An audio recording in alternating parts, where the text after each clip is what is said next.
It's not only a lot tougher, it's one of the toughest roads in the state to this point. They have played two top-ranked teams, two teams that are reigning state champions. Week 1, they took on Bishop Chatard, whom Guerin will play in a couple weeks' time. Then New Palestine, then Cardinal Ritter. Those first two games, very daunting. Brebeuf held their own, made a game out of it for the first three quarters before falling to Chatard 27-14, and then New Pal 28-8.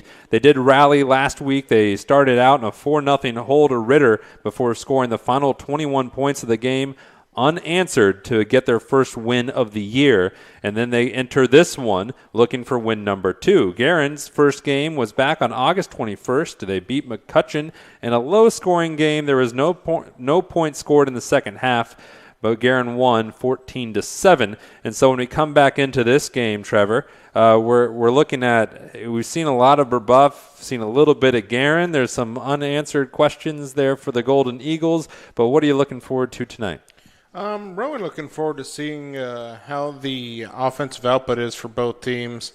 As we, like you just said, we noted the Guerin's Golden Eagles struggles in the first game, not scoring any points in the second half, and really outside of two big plays, the offense was stalled most of the night.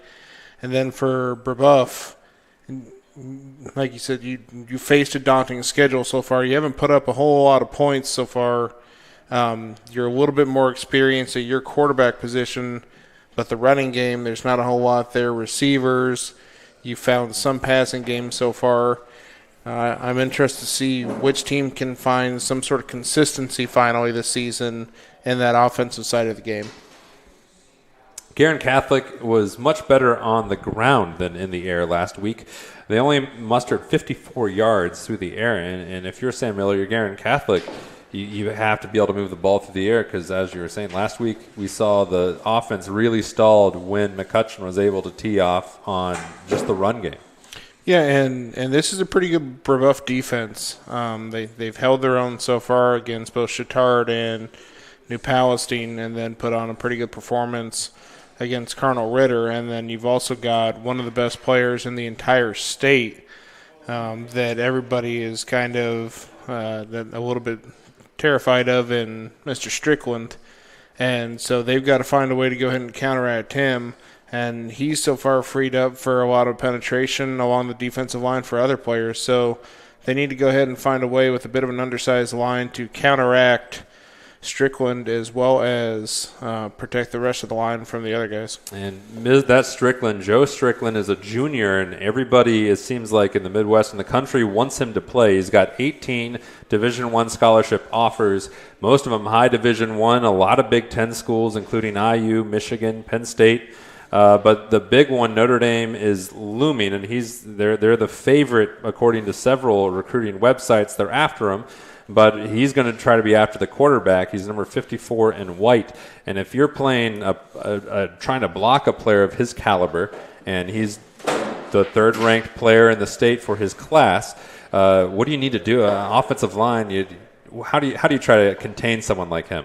For a player of his caliber, especially at this level of football, it's not as much keeping him from making a plays as you just don't want to allow him to be a game wrecker, because that's that guy. That's like your Khalil Mack in the NFL, to where they just completely disrupt your entire game plan. So you want to go ahead and find a way to just curtail his production. He's going to find a way to make plays and to create a little bit of havoc, but you just want to go ahead and temper that as much as possible so that you don't have to completely alter your game plan and can try and stick to that as much as possible to help with your own success.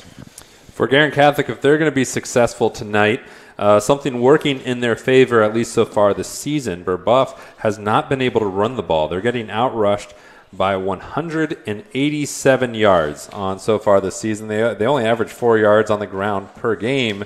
And if I don't want to put too many words in your mouth, Trevor, but if you're Guerin, you're hoping that you're not going to be able to see a breakout game on the ground for Brebeuf.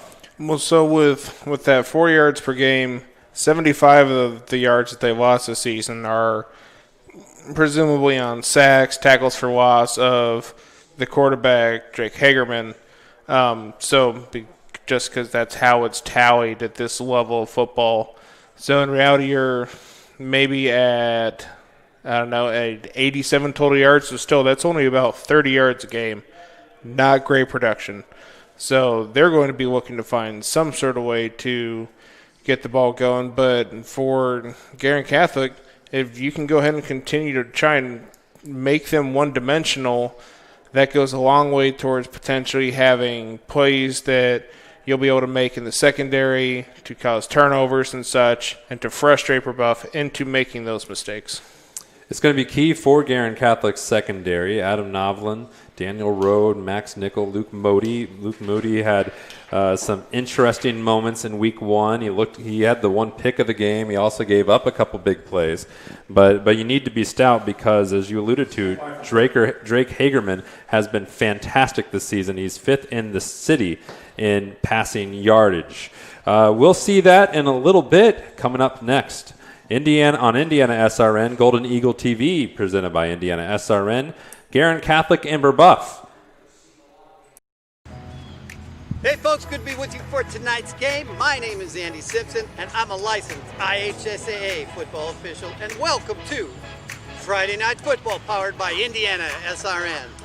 On behalf of the 340 football officials, the IHSAA, the crew here at Indiana SRN, we hope you enjoyed tonight's game, and more important, don't forget to subscribe to the Indiana SRN YouTube page.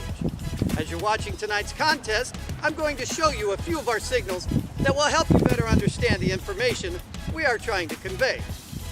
Touchdown, safety, first down, holding or illegal use of hands, encroachment, or offsides commonly known, false start or illegal formation on the offense, or a free kick scrimmage violation, face mask, intentional grounding, roughing the passer, clipping, illegal shift, illegal motion, illegal block, pass interference by the offense or the defense, delay of game, and the one signal we dislike and you as fans don't like seeing, unsporting. We'd like to thank everyone for tuning in tonight and following us on Indiana SRN. You can also tune in to the Football Weekly Show and Coach's Show every Saturday morning at 8 a.m. on IndianaSRN.org. Finally, if you've ever thought about becoming an IHSAA official,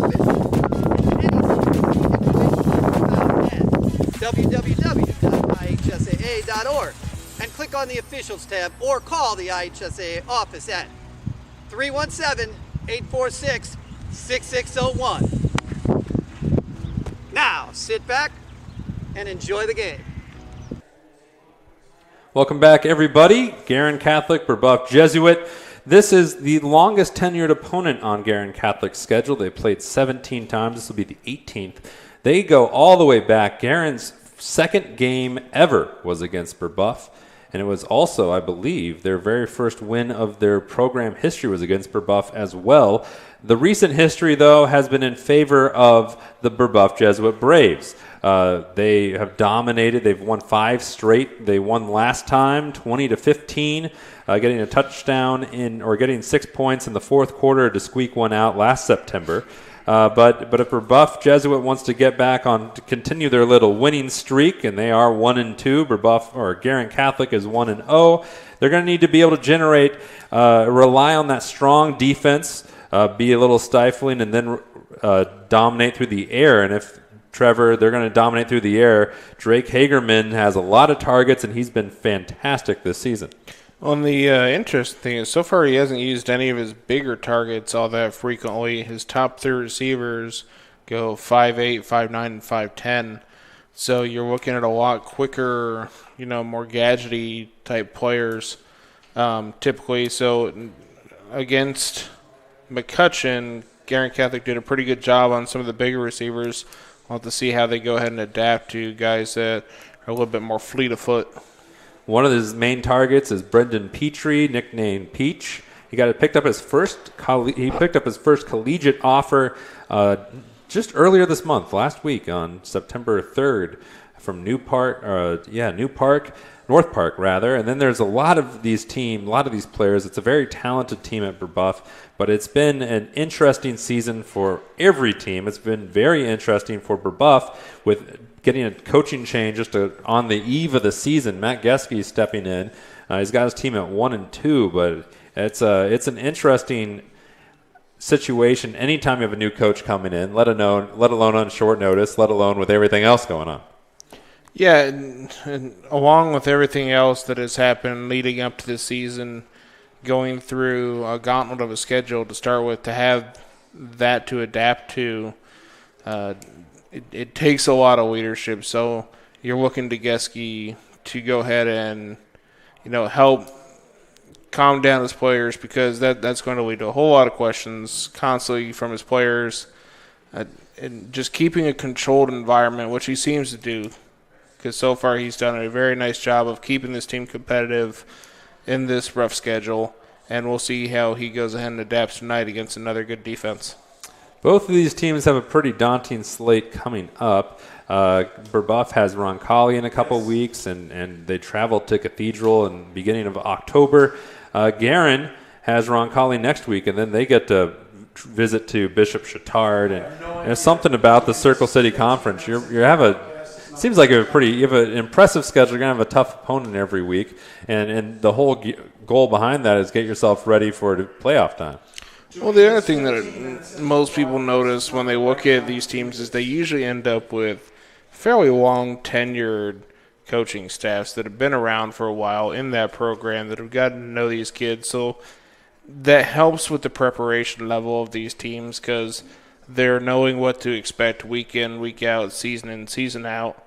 And like you said, it goes ahead, and it's a rough schedule that they play every year, along with usually playing up a couple levels for some of the out-of-conference games. But it does set them up well for success come tournament time. So we're getting ready for the start of the Brebeuf Jesuit Guerin Catholic football game. We got a lot going on here at Indiana SRN. We also have a brand new app. Have you downloaded it yet, Trevor? I have not. I believe it's in the progress of it. I think Jerry said that he was going to give me VIP status. Or yeah, that's our producer Jerry Collins. So you're holding out for the VIP connection. Oh, absolutely. You got to go ahead and these contract negotiations here. Like, you have to keep asking for more and more. Otherwise, Jerry's just going to leave you just sitting there twiddling your thumbs. You have to demand more. That is very true, but if you are not as particular as Trevor and just want to be able to get in on the action, the Indiana SRN app is where to go. You can be able to watch all sorts of games, both live and delayed, or not delayed, but you can go back and watch games. You can watch this one currently on the Indiana SRN app. Just go to the App Store, click on the little button, and then download it, and then away you go. It's a great way to be able to watch multiple games. You could watch a different game on your device while watching this one on a separate device. That would be multitasking in the best possible way. That's super exciting. But back to my whole contract negotiations thing, in addition to everybody wanting to get that's how you get pizza. That is how we get pizza so far. 2 games, 2 pizzas. That's true, and we want to thank Giacomo's for helping sponsor our pregame meal for our crew. But here we are at Guerin Catholic. We're going to take a quick breather. When we come back, we will have Brebeuf Jesuit and Guerin Catholic here on Golden Eagle TV, presented by Indiana SRN.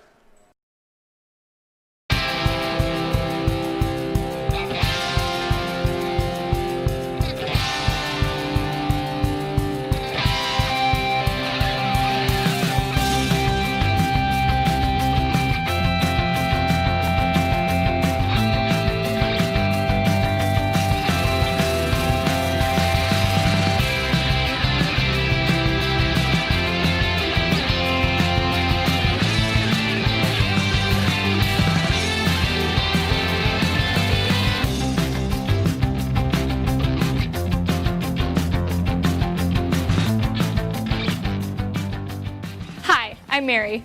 Welcome to Guerin Catholic High School. Many people believe that we're just like any other school, but I'm here today to show you that we're not. At Guerin Catholic, we are family. Now, I know that sounds crazy, right? How can a school be like a family? Well, it all starts with St. Theodore Guerin herself. Her charisms inspire us every day. She's been praying for us since before the school was built, before we were even born. On one of her many resting places, it says, "I sleep, but I watch over the house that I have built." As a student, it's so inspiring to know that we have our own saint in heaven praying for us every day. But if you really want to understand what Guerin Catholic's all about, there's a lot more you need to know about us, starting with who we are.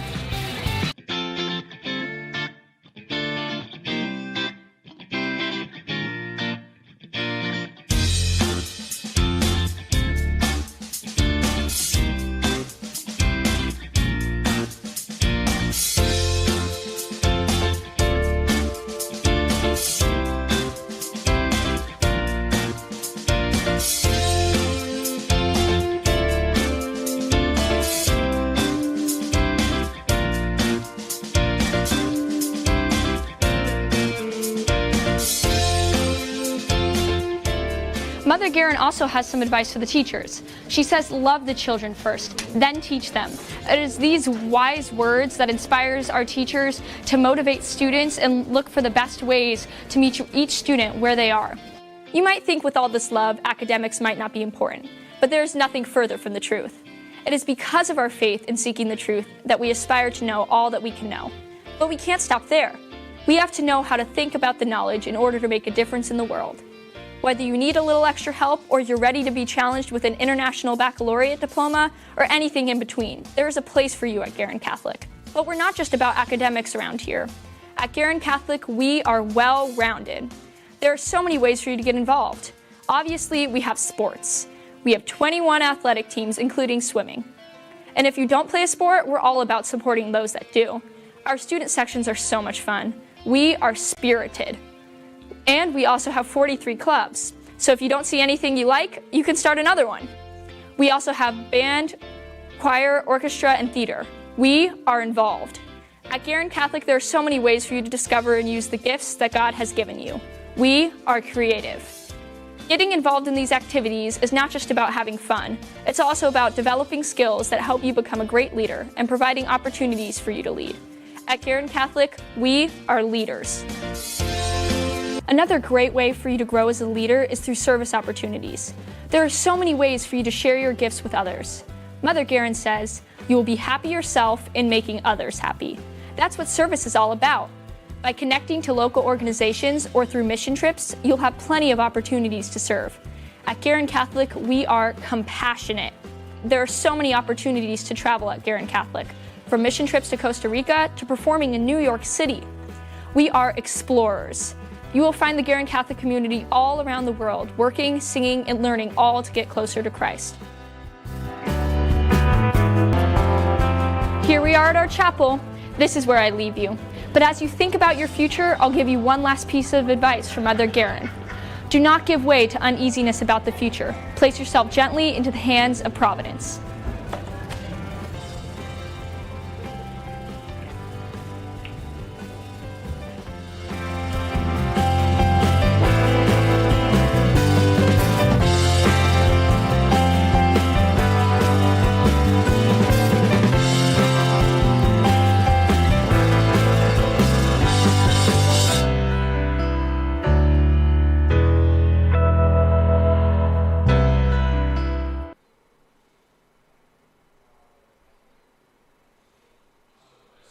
Just make a little announcement that we're standing by for senior night.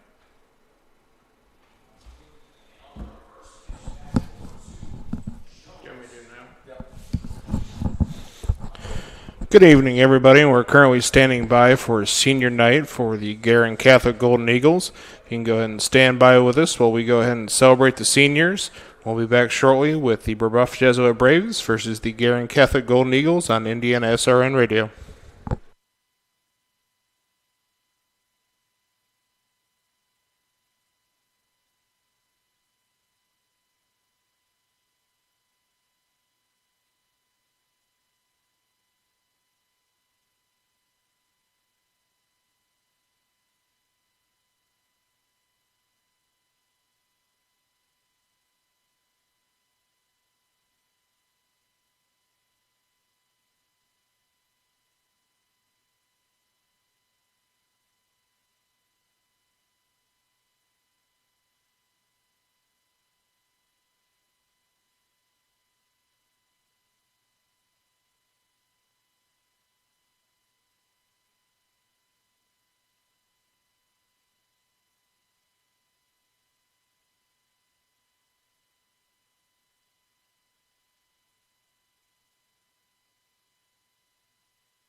Welcome back, everybody. Great to see you. It's been a while, and here we are, and we're live. Noblesville, Indiana, Guerin Catholic High School, the venue.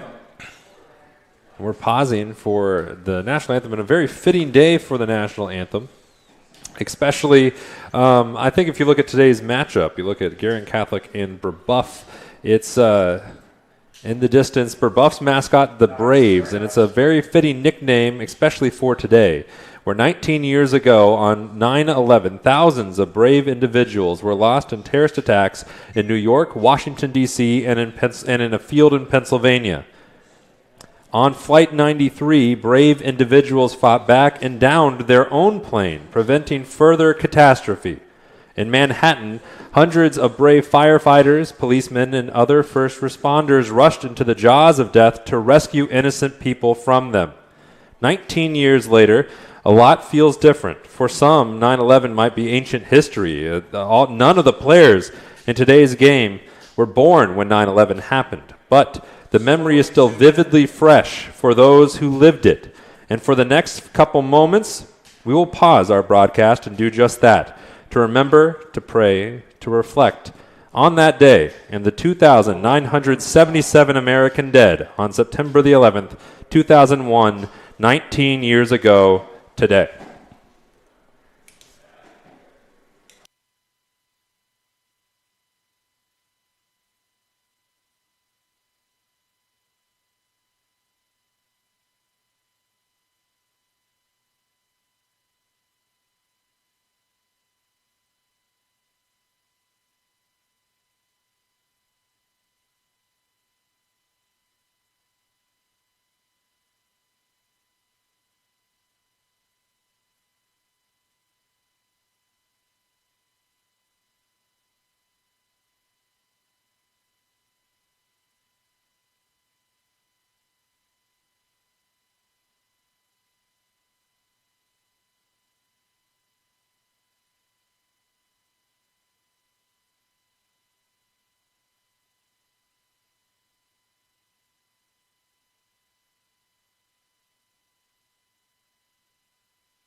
All right, tonight, folks, on a somber day, we get to have a little bit of fun. Football back at Guerin Catholic High School. The Golden Eagles and the Brebeuf Jesuit Braves alongside Trevor Brooks. I'm Jonathan Mathis, and Trevor, we have an interesting matchup, a rivalry game, and two teams coming in very different situations. Guerin has a win. They're 1-0, but they haven't played the last couple weeks. Brebeuf has been playing. They played a brutal schedule, and they had a come-from-behind win last week against Cardinal Ritter to get their first win of the season. Brebeuf Jesuit has a fantastic defense, great passing attack. Guerin, strong defense, not so great passing attack, good run game. There's a lot of different variables in this one. Yeah, I think both of these teams are going to rely heavily on their defense to put them in better positions throughout the game. Try and see if you can go ahead and win the field position battle, possibly cause a turnover here or there to put your offense in good position to strike. But like you also mentioned there, Brebeuf has a little bit more potency on offense right now. So Guerin is going to have to be a little creative on trying to pick their spots on when they attack downfield and just try and see what they can do to take advantage of what is a very strong Brebeuf defense. We see the captains meeting at midfield. Max McGreal and Daniel Rode both will need to have big games tonight. For Brebeuf, it is Jack Steinkamp, a fantastic offensive lineman who has been injured for most of the season. And number 54, a player we're definitely looking after, Joe Strickland. He's a fantastic defensive end. That's not hyperbole. He is a junior, but he's a 4-star recruit. He's in the top 200 nationally. He's a 3rd-ranked recruit in Indiana, and just about everybody's looking after him, including Notre Dame. Yeah, he's what we chronicled a little earlier in our pregame, what a lot of people like to call a game wrecker, and that he can go ahead and just completely wreak havoc on a team's offensive plan to where they have to go ahead and be creative and reassess what they're doing. Guerin has got to find a way to try and limit him as much as possible. He's going to find his way to make some sort of impact on this game. They just have to go ahead and limit that impact. In the last couple years, these two opponents, they have met. This is the most frequent opponent, I should say, for Guerin Catholic. And in the last couple years, it has gone much in favor of Brebeuf Jesuit. They've won 5 straight, including last year when they beat Guerin 20-15. Trevor, what does Guerin need to do to change that dynamic to get the win tonight? And you want to go ahead and use ball control. You want to try and wear down this defense as much as possible. Keep them on the field, not give the passing attack of Brebeuf a chance to strike, and see if you can go ahead and catch this defense off balance a couple times and put some points on the board. And assuming Brebeuf need to get the run game going, but just to rely on that defense and passing game? Yeah, the Brebeuf running game I'm not expecting a whole lot from tonight. If they can go ahead and muster a total of 50 yards, I will be impressed. But Guerin's got to be prepared for their passing attack. And we're underway playing football here in the first week of September, or second week of September, and it will begin with a touchback, and we'll get to see Brebeuf Jesuits offense. Drake Hagerman, a fantastic passer. He's 5th in Indianapolis, and he's a little bit diminutive for quarterbacks, not for most people, but for quarterbacks. He's a little bit shorter than most, but his head coach, Matt Geske, says just watch the tape. He's got a big arm, big heart, works hard, and he leads this Brebeuf Jesuit offense. See at the bottom of the screen, Sully Meyer, Brendan Petrie, nicknamed Peach. He's in the slot on the near side, number 14. And typically, folks, we would have crowd mics, a little technical difficulty. We're going without them tonight. We'll do our best to keep it as lively and interesting as possible as we see Hagerman sends Sanders in motion. And a first pitch play of the game, first completion of the game, and it's close to a first down. I think he got it to the 30-yard line.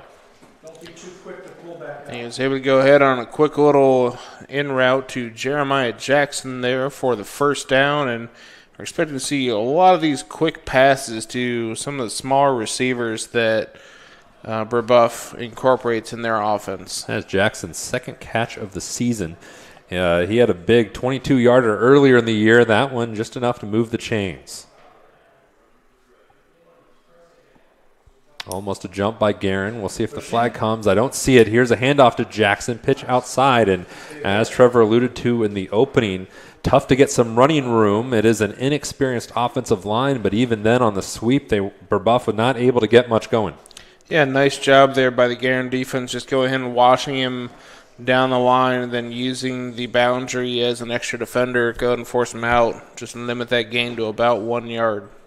Nathan Fancher, Trent Gallagher, Alex Tournay, that front three for Guerin. Parker Bell and Dylan Balser, the two outside linebackers trying to contain and limit this Brebeuf run game, and they do so yet again. It'll be 2nd and long or 3rd and long. Great job going in, sealing the edge there for this Guerin defense, using people of all levels to go ahead and move it around, flying to the ball there. And we're going to have a 3rd and 9 here. Big down for Brebeuf, see if they can get that passing attack to get another first down. The Braves spread them all out, 2 to either side. Now 3rd and 9 for Drake Hagerman. Under duress. He's got room to run, though, and he takes off. Great gain for Brebeuf and a first down, and the chains will keep moving as this drive continues for the Braves. Yeah, great job there by Hagerman using field vision, going ahead and noticing we do have a flag on the play. And it's against Brebeuf. So never mind. That would have been the longest run of the season for Brebeuf. And they might have another chance to do it. That may have been the reason that the Guerin Catholic defense lost contain on that edge, and then it was so easy for Hagerman to go ahead and bust out around it. And it looks like they'll be taken back on a holding penalty. Identifying a couple more players for you across that offensive line for Brebeuf Jesuit. We see Jaden Childers, Kevin Asu, Eli Nair, Mide Osuntoken, and then Jack Steinkamp making his return. He's number 52 for Brebeuf. It's going to be a big, tough matchup for Guerin, especially that secondary. Danny Rode is a fantastic player. He was a preseason small school top 22 in the state of Indiana. He's number 18 in black at the bottom. It'll be a long third down for Brebeuf. Hagerman. He has the arm, but he's in trouble. Heaves it towards the sideline and completes it, but well short. On the receiving end was Christian Troop, but it's a punting situation, one would assume, for Brebeuf. Yeah, there you go ahead and you make it so you don't take quite as big of a hit on field position.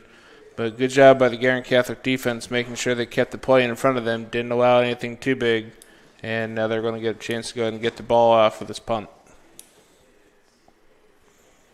A little bit of confusion for Guerin making sure they get everybody in on time. He's supposed to be there.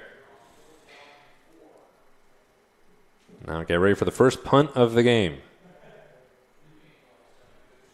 The long snapper, Matt Paul. The punter, Ryan Kersteff, a soccer kicker, and he got a lot of air under it, probably too much air under it. We'll see where the referee is able to mark this one. It'll be first down from the Guerin 44-yard line. Yeah, I think that the ref just reassessed his spot on the ball there by about 5 yards.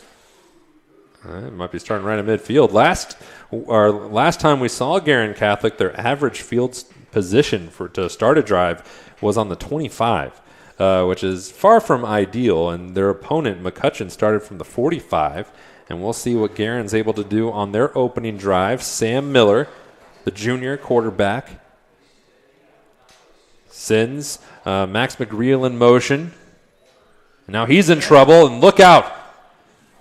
Cleaning him up. There were a couple players there. Take your pick. Could have been Jaden Childers. It was Joe Strickland already involved.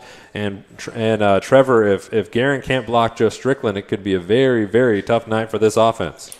Yeah, they've got to find a way just to give Sam Miller at least a little bit of time.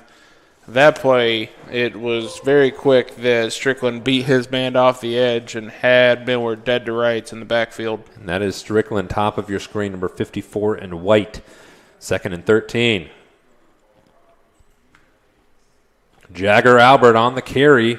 Almost got back to the original line of scrimmage, only a yard. It'll be 3rd and long for Guerin Catholic. And a little bit more penetration there straight off the line. Looked like Jeremiah Jackson, who's running both ways tonight, able to go ahead and get in there and take down Albert pretty quick. Now we'll have a 3rd and long and see if they go ahead and go to the air or if they just try and play a field position game. If they do go to the air, wide to the top of your screen is Ryan Glenn, the junior. I think it's Noah Stubbs at the bottom. It's Elijah Edwards in motion. And it'll be a more conservative play call and almost harangued down immediately by Strickland, then bent back by Jaden Childers. And the Brebeuf Jesuit defense, which has been so tough this season, doesn't give Guerin anything. Guerin loses yards on their opening drive of the game. And just a 3-and-out for the Golden Eagles. Yeah, try to go with the pitch play there, or the option play, and as soon as Miller pitched it out to Albert, there was Strickland just waiting to take him down. So we'll have a punt here to see if they can go ahead and at least win some extra field position. The punter is Addison Lucian. Had a pretty decent game last week. He had his longest was a 42-yarder. This one is a dribbler, and he gets it away, and it's a booming punt. Returnable, though, for Brebeuf. Petrie's tried to swing around. Somebody lost a face mask, or not face mask, but a mouth guard, and the referee comes in. It wasn't a mouth guard, it was the flag. And Guerin Catholic believes it is against Brebeuf Jesuit. At least that was the gesture from Adam Novlin.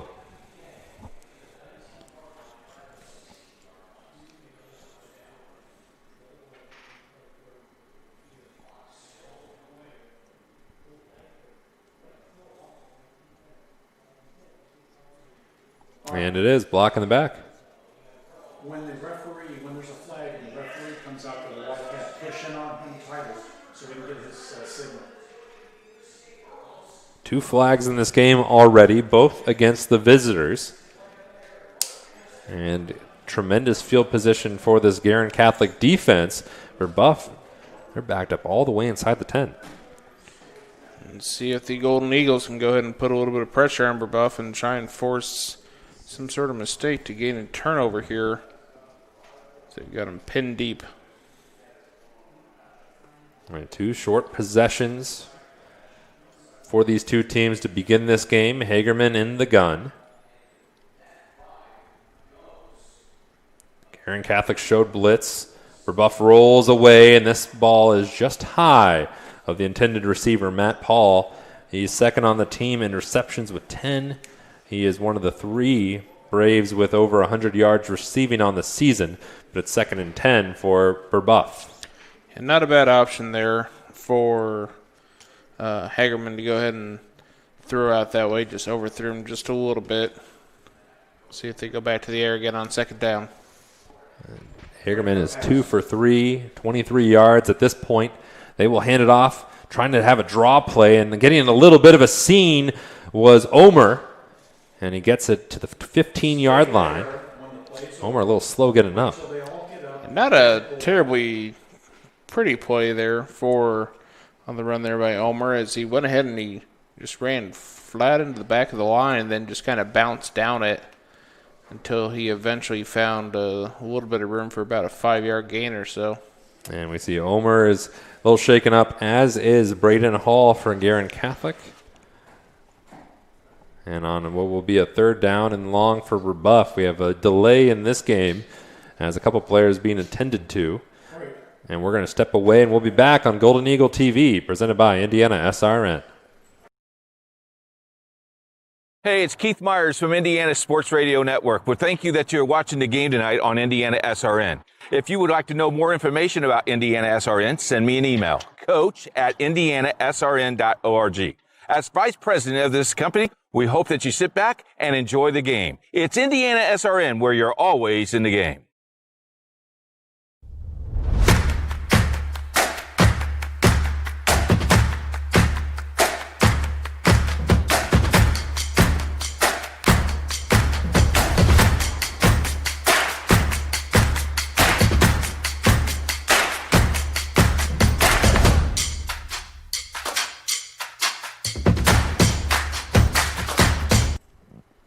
Welcome back, folks. 3rd down for Brebeuf. Hagerman with plenty of time, airs it out, and a man wide open, Petrie. Brendan Petrie down the sideline. Touchdown, Braves. Stay in on the hero. That was some phenomenal protection there for Hagerman, as he had all the time in the world. There wasn't any penetration by the Guerin Catholic defensive line. He just went ahead and hit him with a simple pitch and catch about 25, 30 yards down the field for an easy 6. And apparently flag, well, they're getting ready to kick it, so the points should stand. And that was an 85-yard touchdown bomb from Drake Hagerman to Brendan Petrie. That'll help out the yards per catch average. Hagerman, after delivering that ball, will be the holder. Kerstaff, the kicker.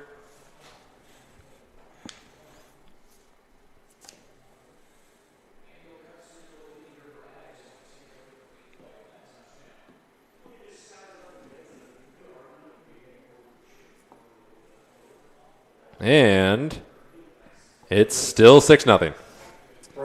Brebeuf Jesuit leads 6-0 on Golden Eagle TV, presented by Indiana SRN. Life comes at you fast, so it's important to have some help along the way. Ah, my favorite patient.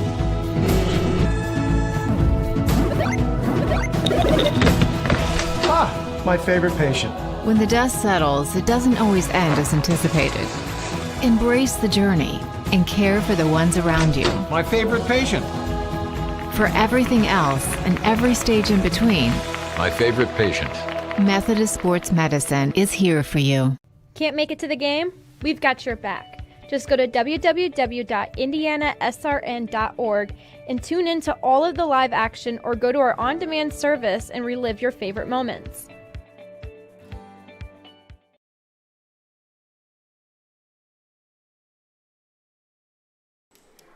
You can also get that on your phone, folks. Online, on any mobile device, the Indiana SRN app. It's a great way to follow current games, past games. You could do it right now. You could pull up one of our other games right now, tune in on your phone, and then watch this one. And we're happy to have you alongside. I'm Jonathan Mathis. Trevor Brooks is to my right. And that drive for Brebeuf was short but dominant. 3 plays, 91 yards for Brebeuf. And now we'll see if Guerin Catholic can answer. They only gained 2 yards they lost a yard last drive, and this one bungled from the get-go, and we'll see what Guerin can make out of it. Nickel has a good return to about the 34-yard line. Yeah, nice job going ahead and corralling the squib kick there. Doing a good job composing himself and charging forward and get another decent field position start for Golden Eagles. See if they can do anything more than what they did their last drive when they lost yards on their possession. So when they break the huddle, Sam Miller, the quarterback, currently 7 for 10, just 54 yards on this season. It was mostly ground and pound game 1 against McCutcheon. He has 1 touchdown pass, 1 interception. We'll see what he can do here on first down. He'll fire. And Edwards was all crossed up. It looked like he went one way. The defenders held him up, and it'll be second down for Guerin Catholic. So a little bit of contact between the two of them, I can tell, and they are calling a holding penalty on the defense. Trevor, that'll be the 3rd penalty against Brebeuf here in this early going. And last week, Guerin Catholic, they committed less penalties. They were more disciplined than McCutcheon in that game, too. Guerin committed 3 penalties. McCutcheon had 4, but already Brebeuf has 3 of them in this game, and they average 4 penalties per game. But they're well on their way to blow that average out of the water. Yeah, a couple mental mistakes so far, and I like the look there of having Sam Miller air it out a little bit, trying to open things up a little bit for the Guerin Catholic offense. A new player at the bottom of your screen, number 20, Jack Cherry. He's a freshman, and he is one of these star freshmen that Tom Dilley really, really likes in this offense. And Ryan Glenn with a head of steam. Cross midfield and lunging to the 40. Great trickery by Guerin Catholic, and that creativity gets Guerin their first down of the game. Yeah, great play call on the reverse there. Only thing you would have liked to see Ryan Glenn take would just been a little bit wider approach on where he chose to cut back. I think he had a little bit more room outside of the hash marks, but great job going ahead and bursting forward for a nice first down. Great gain by Guerin Catholic, and now the Golden Eagles, after giving up a gigantic pass play, last possession for Brebeuf, the Golden Eagles are moving, and on the Braves side of the field, Miller handed off to the up back, and the Brebeuf defensive front not fooled one bit. Including Braden Hall lost his helmet on the play. Yeah, there was no sledding there for Hall as he got eaten up right away. Might have gained a yard. I'm not sure how, but he was gobbled up nice and quick by the interior of that Brebeuf defensive line. Must have been just on that initial push, but 2nd and 9. Guerin has not yet passed the ball. They passed it infrequently against McCutcheon. Miller will hand this one off to Jagger Albert, gets about 2.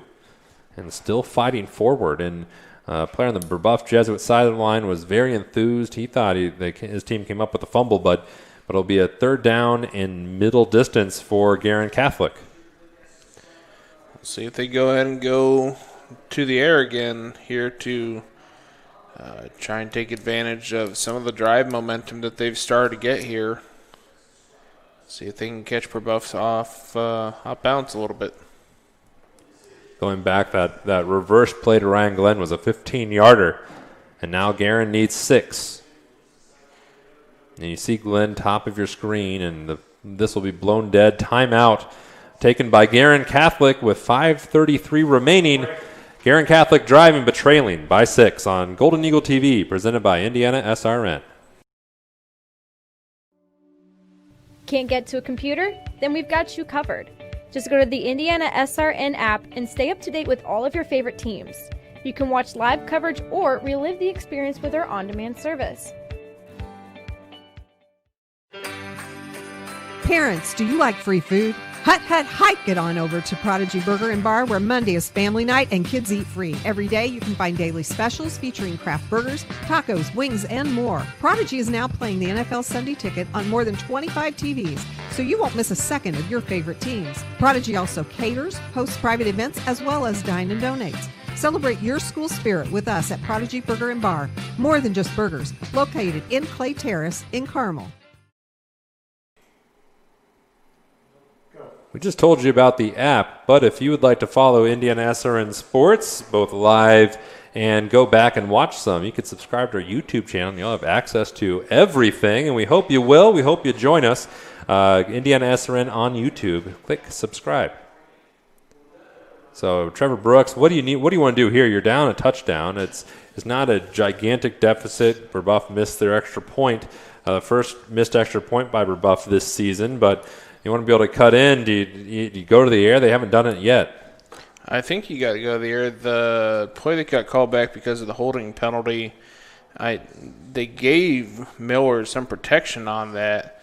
So if they can go ahead and find a way to mirror that and maybe catch Elijah Edwards in the slot. He is in the slot. They're going to pitch it out to Max Nickel, a defensive back, running back part-time. He gets to the 35-yard line, but that's short. It'll be fourth down coming up for Guerin Catholic. And I think at this point in the field that you probably have to go ahead and go for it, see what they go ahead and come up with here if they try any more trickeration. And Miller staying in the game. I do not see Addison Lucian. And Lucian is the punter for Guerin Catholic. Also the kicker, but it will be an offensive formation, at least by appearances. Glenn to the top, Edwards to the bottom. The tailback is Albert. They need 4. Pass. Miller over the middle, high and caught by McGreel, just like against McCutcheon. A huge play to Max McGreel, and Miller's 1 for 1, and the Golden Eagles of Guerin Catholic are knocking on the door.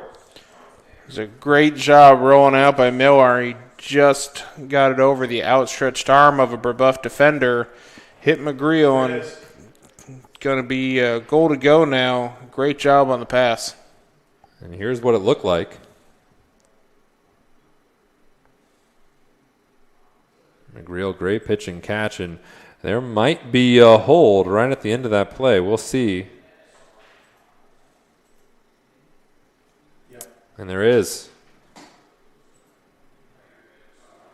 A legal man downfield is the ruling, so scratch that 30-yard completion off the scoreboard, and here comes the punt unit, and a costly penalty by Guerin Catholic. They've only committed 1 this game, but that 5-yarder has changed what could have been a ball first and goal situation to now you're punting away to Brebeuf. Yeah, that one hurts. That was a greatly drawn up pass play there for Sam Miller to go ahead and hit McGreel out there. And instead you end up punting, trying to go ahead and see if you can get field position. It was Ryan Glenn punting, not Lucian. And it'll be a return by Brebeuf. Getting about 3 was Petrie. And he was the receiver of the big touchdown last time for Brebeuf. And double checking that last drive for Brebeuf was just 3 plays, 91 yards, and 85 of them were on the connection between Drake Hagerman and Brendan Petrie.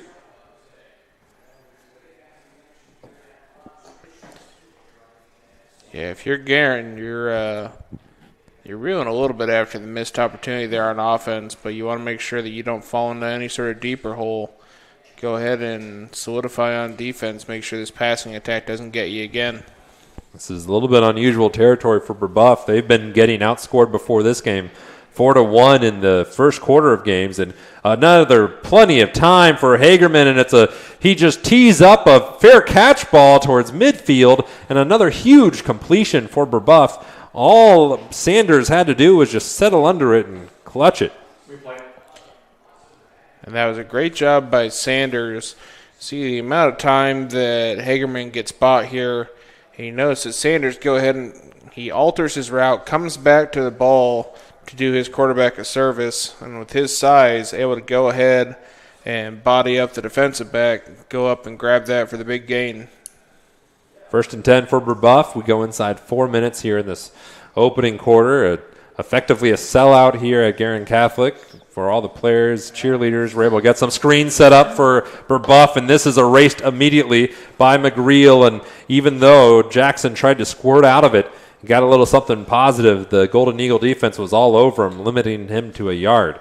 Yeah, great job on how McGreal played that defensively. Limit that screen to maybe a yard gain there to go ahead and cut down Jackson before he could go ahead and get anything going. 2nd and 9.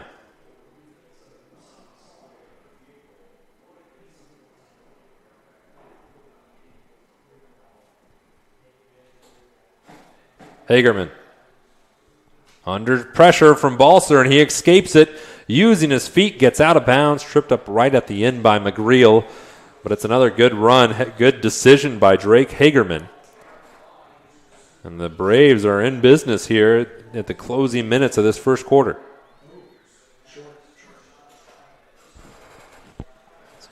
About a yard short. He's 2nd and 1, or 3rd and 1 for Brebeuf. Again, apologize for the no crowd noise.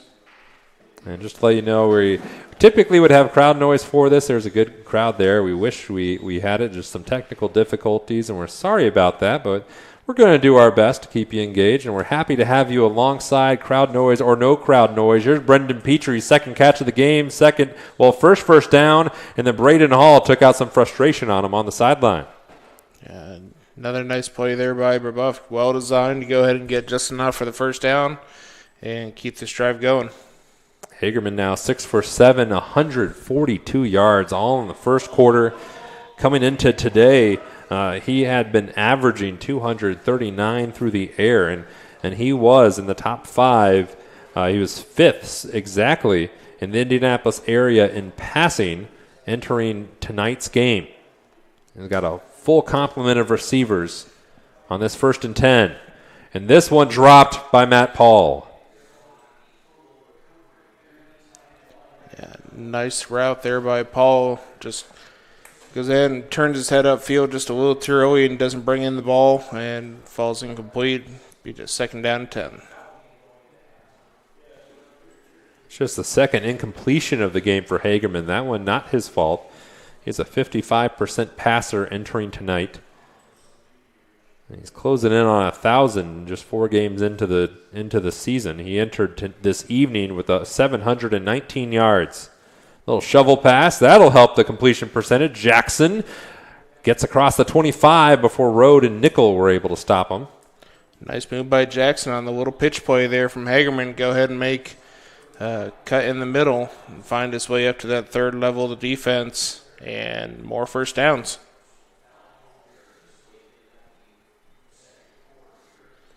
Guerin's got to find that same defense that they did against McCutcheon, bending a little bit but not breaking.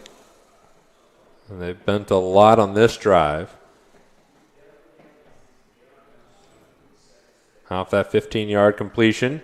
Hagerman looking for more towards the end zone, and Petrie will score for the 2nd time tonight. For O'Neal there, but either great pitch and O'Neal catch slipping again. on the route, Plenty or of time just for bad Hagerman to get rid of placement that ball. initially there by Petrie just Swan goes in, makes it plucks that one in out of the blink of air, an eye, third down. and beats his man in the foot Broken race, finds his way to the end Colin zone. Thompson in the backfield, putting the pressure on. A 25-yard touchdown. Drake Hagerman to Brendan Petrie. 5'11", 220. But the Second touchdown of the game for Petrie, and then now Brebeuf. Do you go for 2 here, you would think, try to get it back to 14. Yeah, with the way that first kick looked, I'm thinking 2-point conversion is a little bit better opportunity for him. And it's Petrie. Who else? But he looks a little short. It's incomplete. That's the target you want to go to, but Brebeuf will be there. He won't have 14. They still have 12, though. 12-0 on Golden Eagle TV, presented by Indiana SRN. You got a broken door, trapped car, you can't buy time. We take it very seriously and take pride in being responsive. We have all of Central Indiana covered, from Martinsville, Avon, up to Anderson, to Cicero. There's always somebody in your area. It's important that we're able to get there, same day, because people's time is valuable. On our trucks, we carry just about everything we need to fix a garage door right then and there. Sunshine, rain, or snow, we're good to go. Precision Door Service, a name you can trust. Becoming a licensed sports official is a great way to make a positive difference in the community and support the over 160,000 Indiana student athletes that participate across 21 IHSAA sports. Sports officiating allows you to stay connected to the game, become a role model for our young student athletes, earn extra money, and support the patrons and communities of our IHSAA member schools. To learn more about becoming a licensed IHSAA official, log on to ihsaa.org/officials today.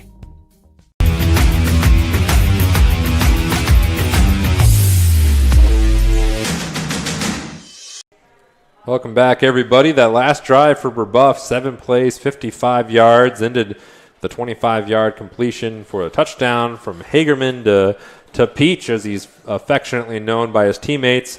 And this drive for Guerin Catholic will end with a touchback. Yeah, smart play there by Edwards. Go ahead and see if the ball would take a bounce, or that kickoff would potentially bounce out of bounds. Instead, it just goes for the easy touchback. This was a smart play, too. This was the touchdown play, Hagerman to Petrie. Yeah, Petrie just goes ahead and sizes up defensive back and makes him freeze. As soon as Petrie goes ahead and makes the move, pushes himself into wide open spaces for Hagerman to hit him for the touchdown. Third drive of the game for Guerin Catholic. We'll see what the Golden Eagles are able to do. They had a potential scoring opportunity erased by a penalty last drive. This one will go to Jagger Albert in the backfield. Good run by Jagger. Gets it across the 30-yard line, plowing through a couple Brebeuf Jesuit Braves, including Lucky Dignan, number 17 in white. Did not appear that he was lucky at the end of that play. Quite unlucky. I'm sure he's never heard that joke before. 11-yard gain for Jagger Albert and Guerin Catholic. Are you trying to say that my comedy is not original? I'm sure it was exactly the first time any of the Dignans have ever heard anyone turn his name from lucky to unlucky. Jagger Albert gets a couple.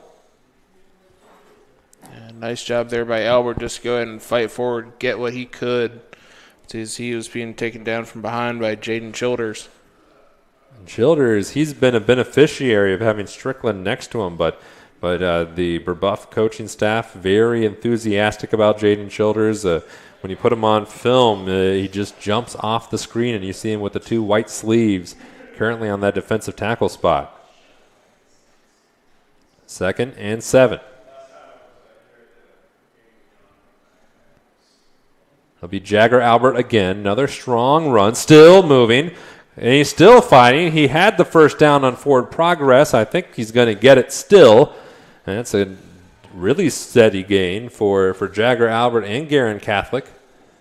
He's got 25 on the ground, and the chains will move. Yeah, great job just keeping his feet moving there so that the Brebeuf defense couldn't get a solid grasp of him, and able to go ahead and truck his way forward for another first down. Of the 25 yards he's gained on the ground, he has 21 of them on the last 3 plays, and the clock now winding after the chains are positioned. Coming up at the quarter break, we're going to have a little bit of a live look in on what's going on at Heritage Christian, one of our broadcast games. You could also check them out live while watching this one if you download our Indiana SRN app. 1st and 10. Freshman Jack Cherry at the bottom, Ryan Glenn at the top. It'll be Elijah Edwards, and that fooled exactly no one, and definitely did not fool Manny Jansen or Braden Sanders. Yeah, they were waiting as soon as they went ahead and tried with the misdirection there to Edwards. Both of them were just standing there, didn't have to move even a half foot over the side as they went in and just gobbled up Edwards for no gain. 2nd and 10. Still officially no passes for Sam Miller as we're coming close to the quarter break. I don't know if they're going to get it off in time, and they won't. So we're going to head to a commercial. When we come back, we're going to get a little peek of what's going on at Heritage Christian. It's 12-0 Brebeuf here on Golden Eagle TV, presented by Forced out of bounds. SRN. Little late throw on the floater there by Swan, able to draw the defense in just enough to spring O'Neal free. I'll move the chains. Yeah, both sides just have a plethora of wide receivers that they can go to, just multiple weapons that are able to find creases, pick up yardage needed. And right there, you talk about, of course, a good start by Rain Bolton, a good start by Arnold, and now Landon O'Neal, one of the leading receivers, gets into the action as well. In the gun is Swan. 4 wide receivers bunched to his right, 1 man alone at the top of your screen. Swan takes the snap, and he's just going to tuck it and run, fall forward for a gain of about 6. Clock keeps moving.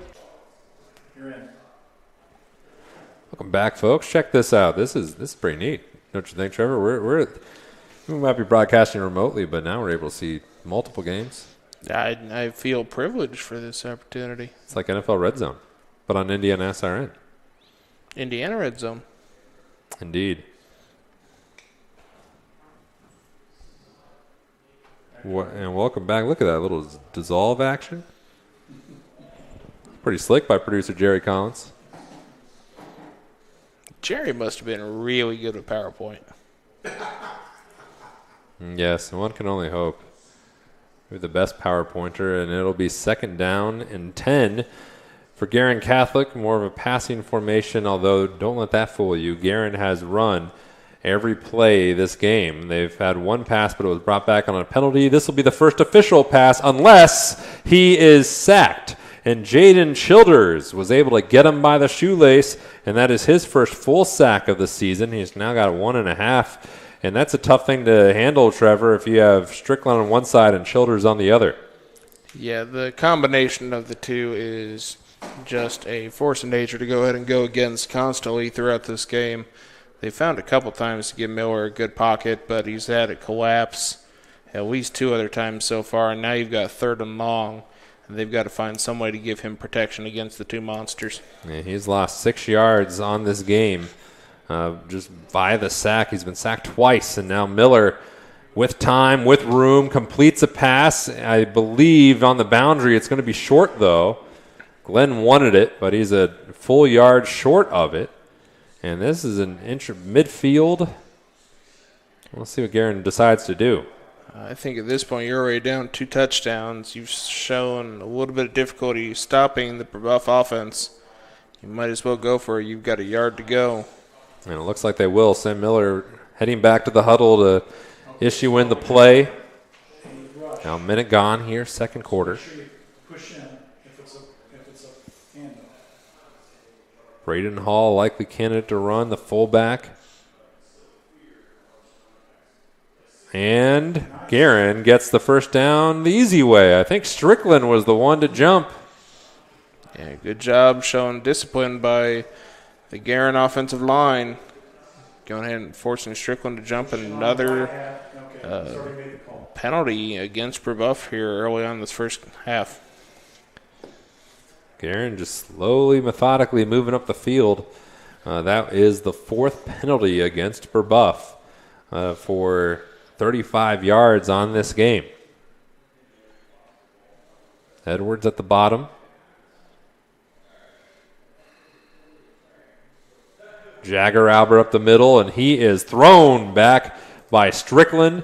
That's how you make up for being off sides. He had Sanders grabbing Albert by the waist, and then Strickland provided the muscle. Yeah, just went ahead and inserted himself on that play and try and make up for the mistake that he just made, force him back for a loss of 1 and 2nd and 11. Jagger Albert currently 7 carries, 24 yards, a 3.4 yard average. Wants to bump that one up. He ended the week 1 game with 81 yards. Is now over 100 for the season. And here's Albert finding a hole. A flag comes in from behind. We'll see what the flag is. That could be in the area of holding, and if we'll see. Yeah, nice job of Albert going ahead and working his way down. But yeah, the referee did just go ahead and indicate holding, so this one will come back. That's the 6th penalty of this game between these two teams. There you go. That's what I want. Very nice. And you can lip read holding offense.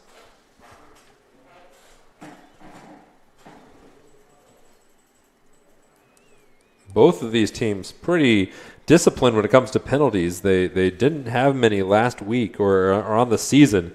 Guerin had 3 for 30 yards the last time they took the field, and Brebeuf averages just 4 for 37 on average, and Brebeuf is at that mark right now. They've had 4 penalties for 35. So if they're going to keep their respected average of not that many penalties, they can't do anything else the rest of the way. Yeah, they've got to find something to go here. And 2nd and 21. Miller. Dangerous throw. Jansen had his hands on it for Brebeuf. And now it's going to be 3rd and a mile.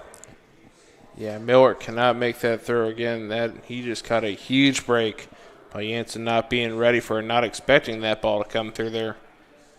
Now we'll have a 3rd and long again. I wouldn't be surprised if Guerin just goes ahead and tries a very conservative play here and goes with punting so that they don't make any sort of drastic mistakes.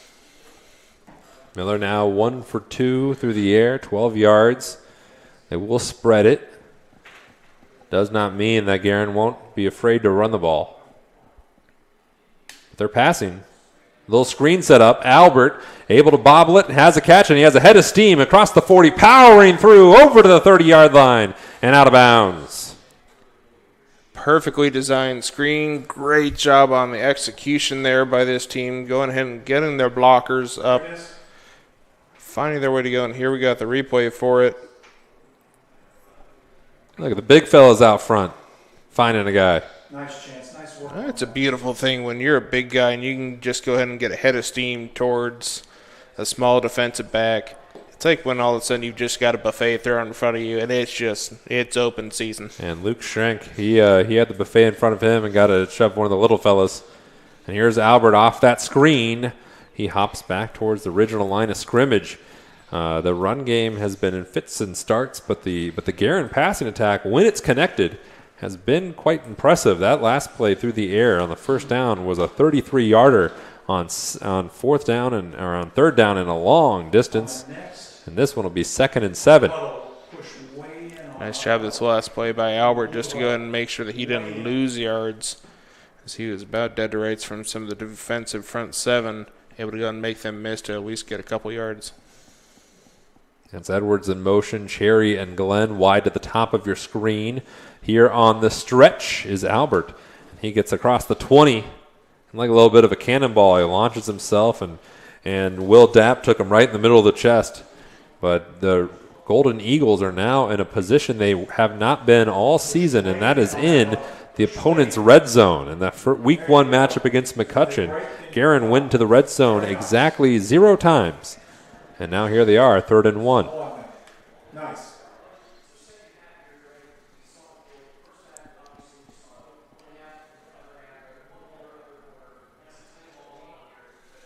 Cherry wide to the top of your screen. Just getting them in the picture, and Albert rams on forward. I don't think he got it. He tried to go out and lower the shoulder, and the defensive buff just said no. It's worked at times, but they'll need to try it again. that play was already the 10th carry for Jagger Albert. He carried the ball 18 times in week 1 in the week 1 matchup. We'll see if he gets it again here on 4th and less than 1.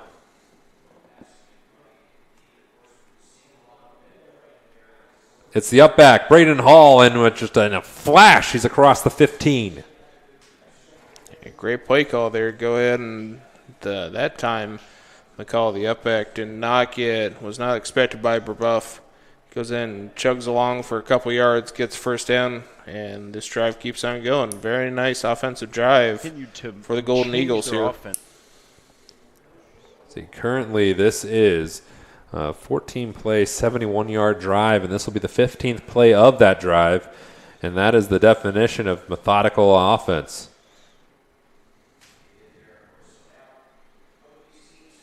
Jagger Albert. Not much.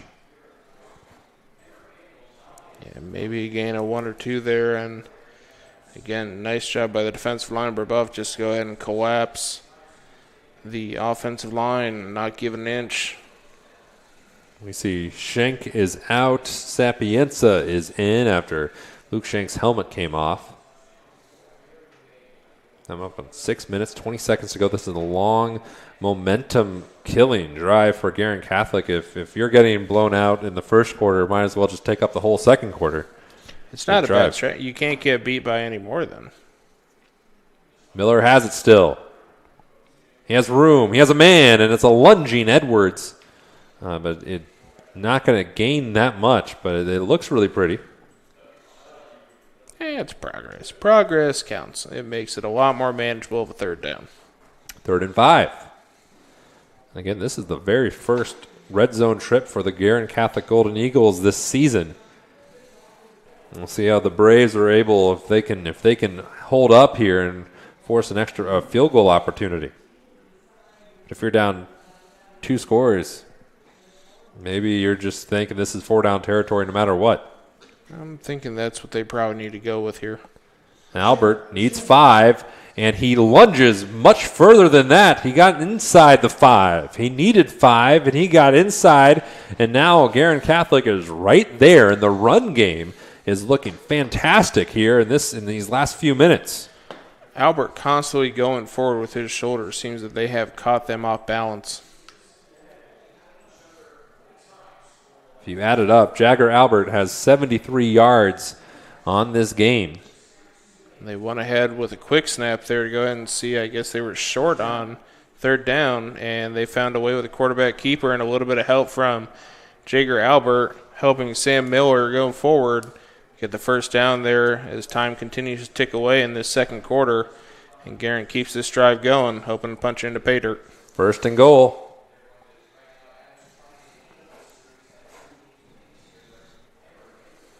Last week, Guerin Catholic only scored on huge plays. Now they just need 2 yards.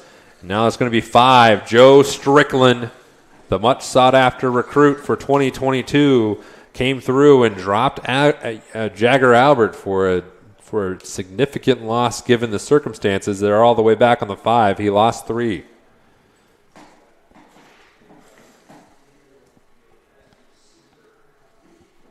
It will still be 2nd and goal.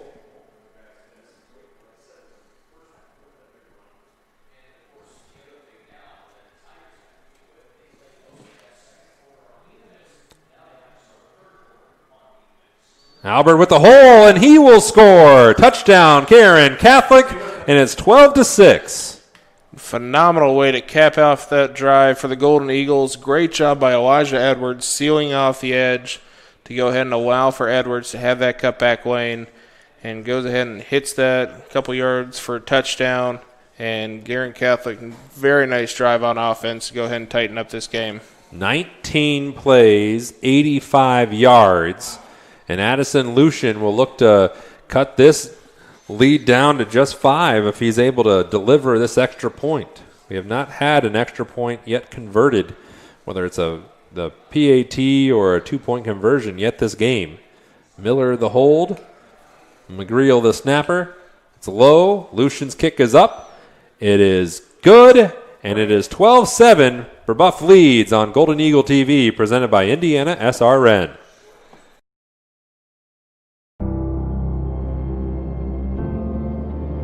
How does a good man become even better?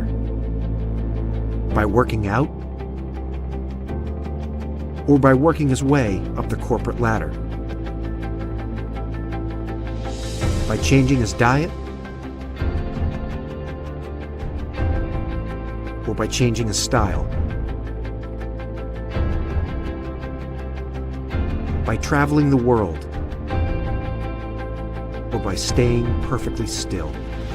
For 300 years, we've helped good men become the best versions of themselves through a dedicated fraternity and by taking an oath to live a life of integrity, service, and brotherly love. Men who are as committed to each other and their families as they are to our noble cause. In the end, we don't just make men better, we make them Masons. Not just a man, a Mason.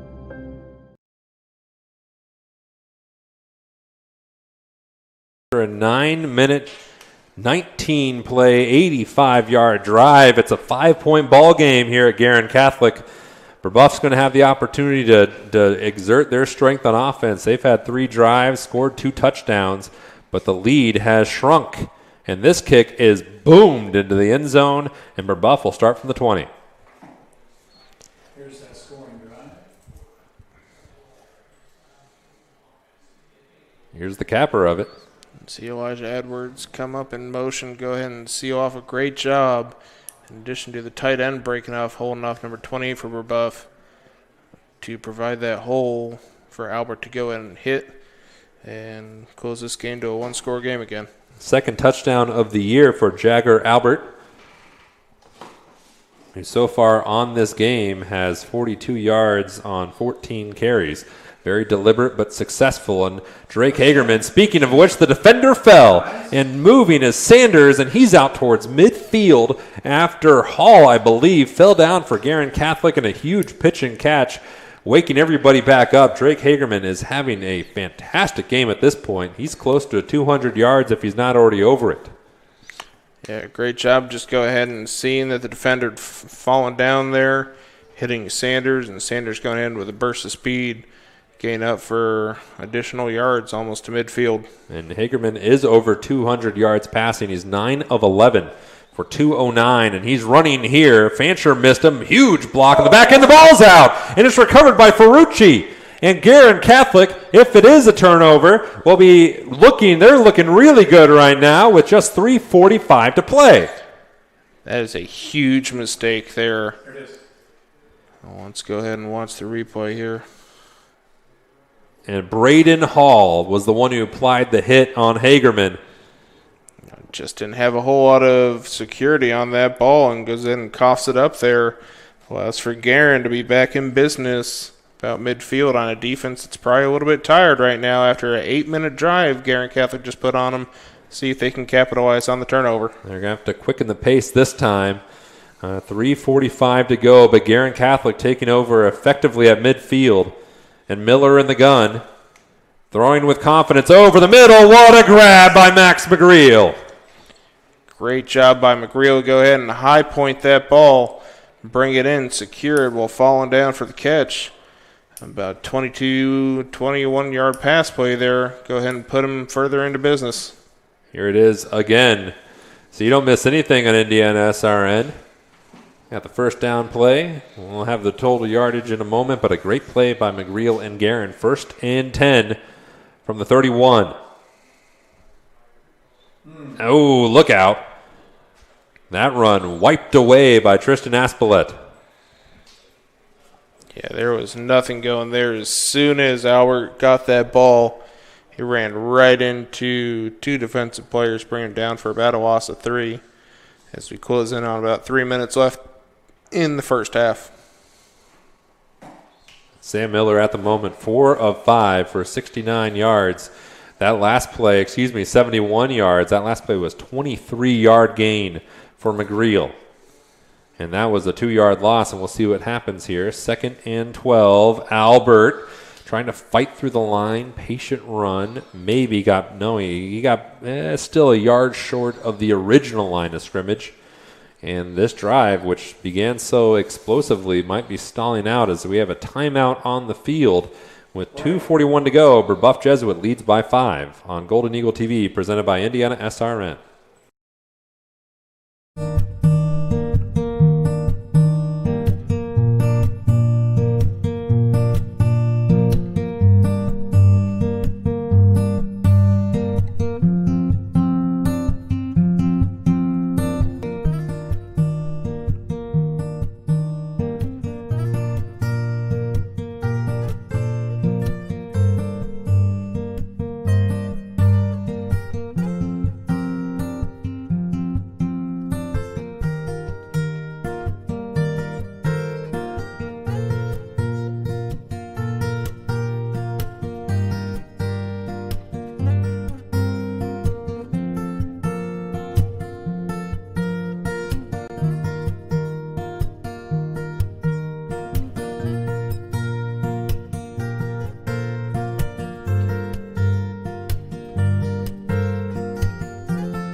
Little Titus Bakery at Reynolds stat recap. In this quarter, Guerin Catholic is outgaining Brebeuf Jesuit 91-27.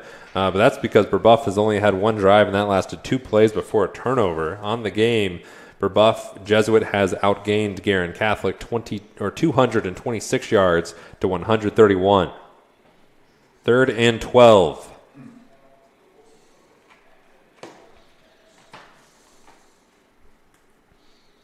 Miller, the screen's there, but he missed McGreel, and it'll be 4th down.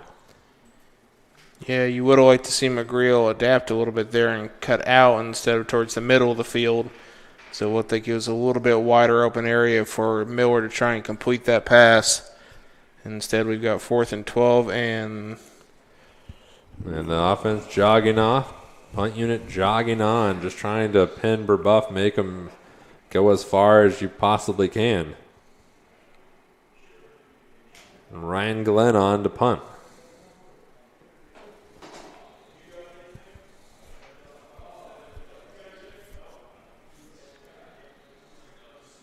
Gets it away. Did he leave enough juice on it? Fantastic job by Ryan Glenn. Nice little coffin corner punt to go ahead and fall out of bounds, about 2-3 yard line there. Great job by Glenn, and let's see if Brebeuf just comes out to be conservative or got 2.5 minutes and 3 timeouts still.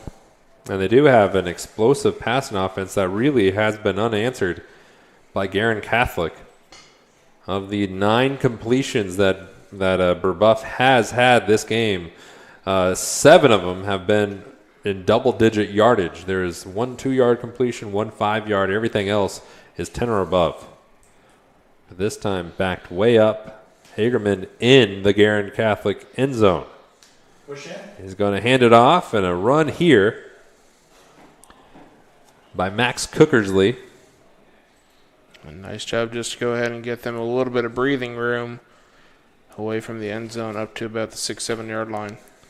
Cookersley entered today with 11 yards on 15 carries, and he got 3 more on that run. Now here's a little bubble screen out to Cookersley, but it was off the palm. And it's 3rd and long with just under 2 minutes to play.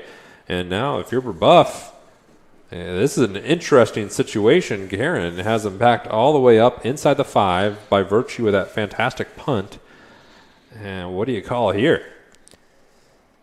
I think that you have to go and continue trying to go for the first down. Otherwise, you're probably punting from deep within your own territory. Guerin still has 2 timeouts.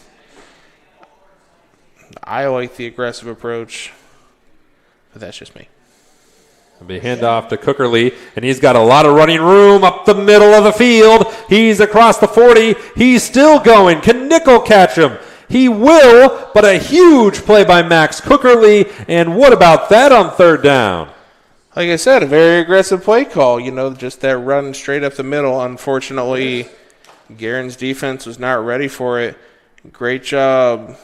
It looks kind of like a counterplay over the side and then cuts back up the middle. Great field vision by Cookersley. And just off to the races with no defenders around him. And then finally he gets hit about 75 yards downfield. 73 yards on the run. Cookerly has 76 on the game. And that's significant inflation on what Brebeuf has been able to do on the ground so far this year. But they've been wanting to run the football, and that's a positive sign. Here's Hagerman looking to throw again. Man over the middle, wide open. Touchdown. And it's Petrie yet again. It's wide open on the crossing route over the middle. Not a man anywhere close to him. Again, just nice, easy pitch and catch there for Hagerman to Petrie for the touchdown. Guerin Catholic had Brebeuf backed up inside the 5, and then 3 plays, 93 yards later, it is 18-7, and it looks like Brebeuf, they're going to go for 2 again, might as well.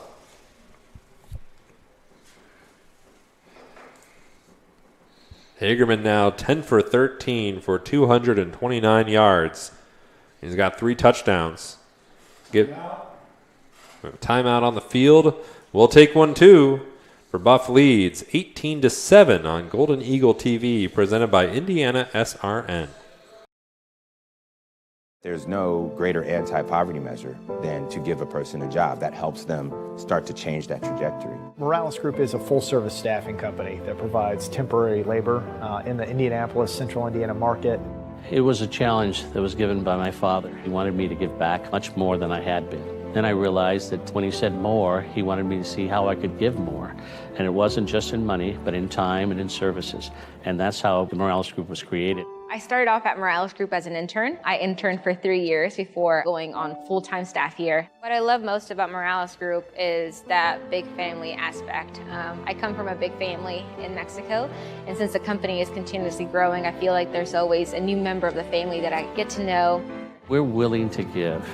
We're willing to serve others, and we're not expecting something in return. Come talk to us. We would love to work with you.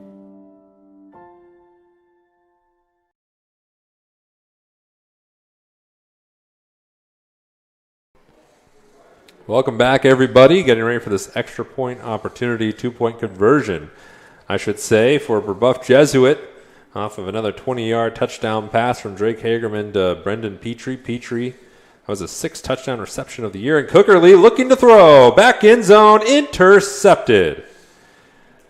Nice little snag by Dylan Balser, and that's how you stop a 2-point conversion attempt. Here's the touchdown. Here's the touchdown that set up that pick.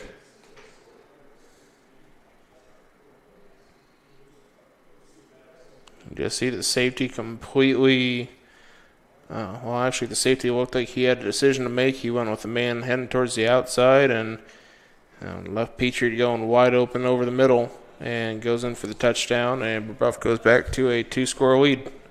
On the game, Hagerman has 229 yards passing. That gives him currently 948 yards, 948 yards passing on the season, which means he is 52 yards short of 1,000, and we still have a half to play here at Guerin Catholic.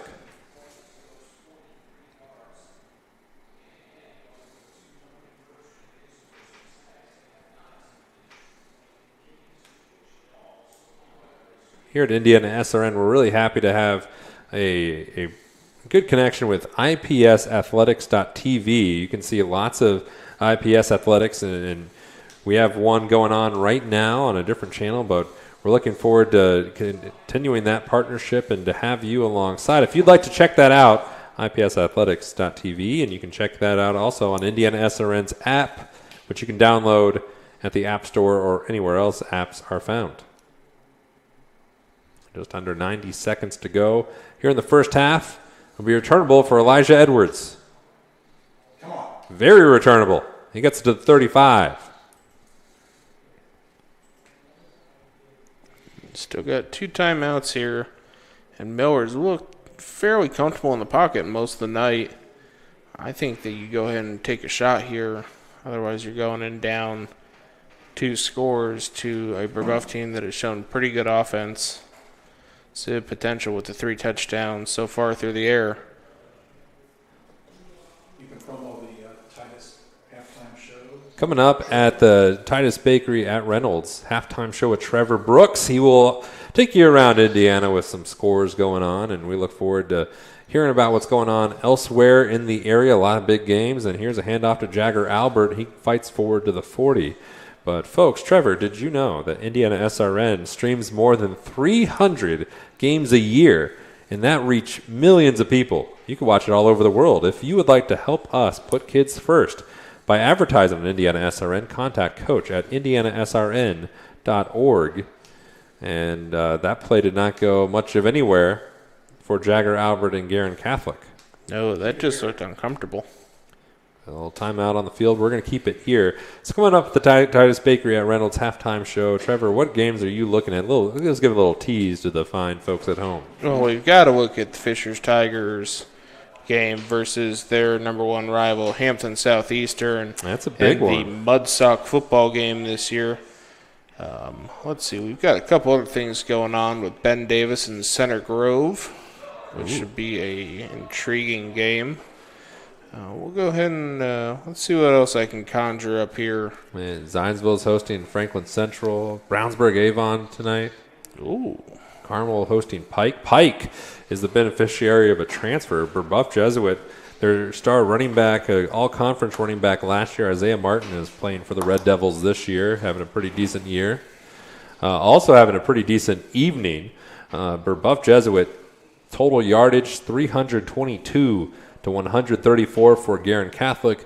231 of that 322 is through the air. 91 on the ground for the Braves. Almost all of those are from one play when Max Cookerly took it 73 yards. And now we have just under a minute left in this first half. Trevor, what are a couple of impressions of yours from this first half of play? For Guerin Catholic, I think that you have to be encouraged by the tough running that Jagger Albert continues to employ throughout the game. And I think that Sam Miller has looked a lot more comfortable in the pocket this game than he did versus McCutcheon, even though he's been dealing with a little bit more pressure. So you have to feel pretty good about that if you're Guerin. A conservative play call here, but a good run by Jagger Albert. Or not Jagger. Yeah, it was Jagger Albert. He ran over Jack Cherry. And it'll move the chains. Gain of a bunch all the way to the 47-yard line. Clock freezes at the moment, or will it? It's a penalty. It looks like a hold on Guerin Catholic. So that run effectively did not happen. Yeah, that one hurts a little bit for Guerin. As now you would assume that they'll just go ahead and let the clock dry out for the rest of this quarter and go into half. Well, we'll see, because Brebeuf, it's third down and long from the 25.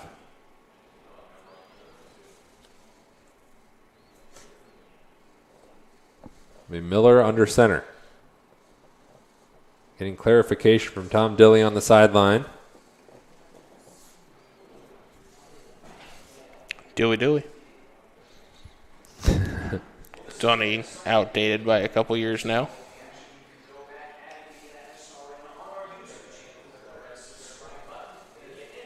And a timeout called. They worked down as much of the play as they could. 24 seconds to go. Again, this is a rivalry game for Guerin Catholic. This is the 18th time that these two schools have played each other. This is the longest tenured rivalry that Guerin Catholic has. And this was also the Brebeuf was Guerin's second ever opponent. So in that very first year for Guerin Catholic, the second team they played was Brebeuf, and that was also the first team that Brebeuf had beaten, or that Guerin Catholic had beaten, was the Brebeuf Braves way back when. In case you're wondering, the most points scored was 47. Back in 2008, that was by one of the teams. I should say the highest scoring game between these two was in 2006. It was an 81-point slugfest that Guerin Catholic had a 3-point win in that one.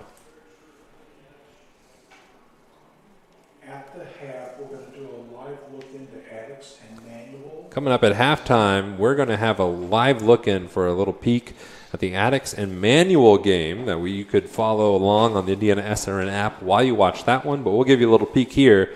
This will be a safe play by Guerin, a little kneel down, and that's going to take us to halftime because they won't have to snap the ball on 4th down. There have been some positives for Guerin Catholic, way more positives for the Brebeuf Jesuit Braves, and Brebeuf leads at the half 18-7. But don't go anywhere. We're going to take a little peek of some more high school football on the Indiana SRN family of networks. Crispus Addicts coming up next here on Indiana SRN on Golden Eagle TV, presented by Indiana SRN. Hello, my name is Sean Kroll, and I've been a part of the Indiana SRN family for the last 9 years. Last year, we streamed a record 326 sporting events around Central Indiana. All the other guys broadcast basketball and football, but we at Indiana SRN also air volleyball, softball, baseball, and even golf. But we need your help. To continue our mission, please help us by contacting Coach at indianasrn.org. Indiana SRN, where you're always in the game. Can't make it to the game? We've got your back. Just go to www.indianasrn.org and tune in to all of the live action, or go to our on-demand service and relive your favorite moments.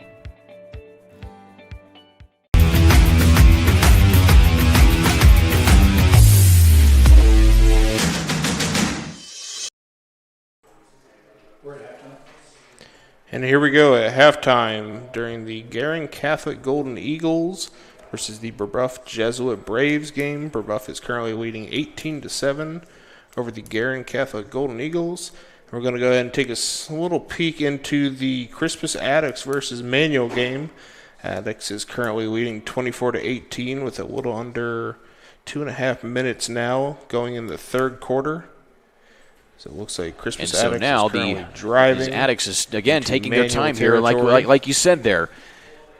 There, Drake, is you just run some clock. Yeah, it's all about just burning the clock. Don't give it back to Manual. And if they can put a touchdown on the board after burning 5 or 6 minutes, that's going to put Manual in a passing situation rather than running. First down and 10, ball inside the 30. Crane gives it off to Williamson. He sheds a tackle and gets it across, almost gets it across the 25-yard line, and he takes a pretty big hit right there, and he is down, and he seems to be favoring his knee. Well, it looked like he kind of tweaked his leg there. He got hit, backed up, and then he pivoted, or he planted that foot to go forward again, and you just saw a little bit of a tweak, so hopefully he's going to be okay. So the clock is still running here. It looks like Williamson may be up and okay. And so now we'll get back to the action here quickly here. So Williamson, definitely hobbling there. He's being helped off the field by Keisham Hall. Well, what an integral part of the offense Charlie Williamson's been. He's been an absolute bruiser back, running over people almost like a bowling ball with pins. He is just so physical. So the sooner he gets back out there, they can get right back to business of burning the clock and putting it on the ground. Clock continuing to run here now as Williamson has been taken off the field. And so back in the backfield now is Kimani Hall, who we have not seen a whole lot of here because of Williamson's big explosiveness so far in this contest. Inside of a minute.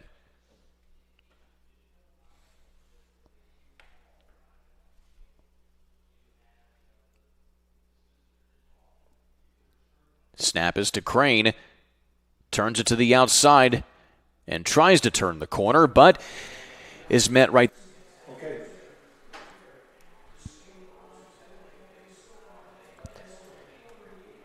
And welcome back to the Guerin Catholic Golden Eagles game against the Brebeuf Jesuit Braves. The Braves currently lead 18-7 at halftime. We're going to go ahead and step aside for a quick commercial, and then we'll be back with the rest of our halftime show, update you guys on some scores from around the state.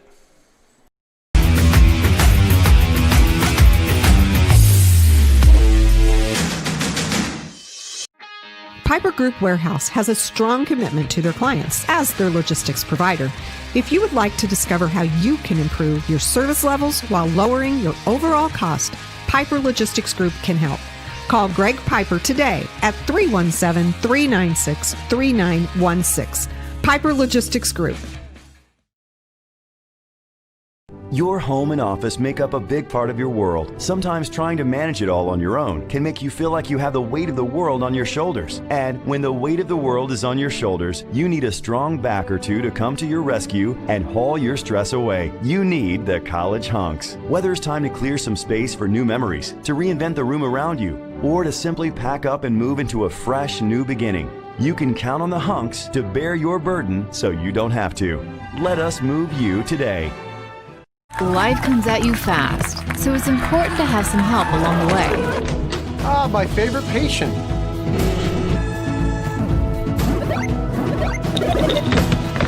Ah, my favorite patient. When the dust settles, it doesn't always end as anticipated. Embrace the journey and care for the ones around you. My favorite patient. For everything else and every stage in between, my favorite patient. Methodist Sports Medicine is here for you.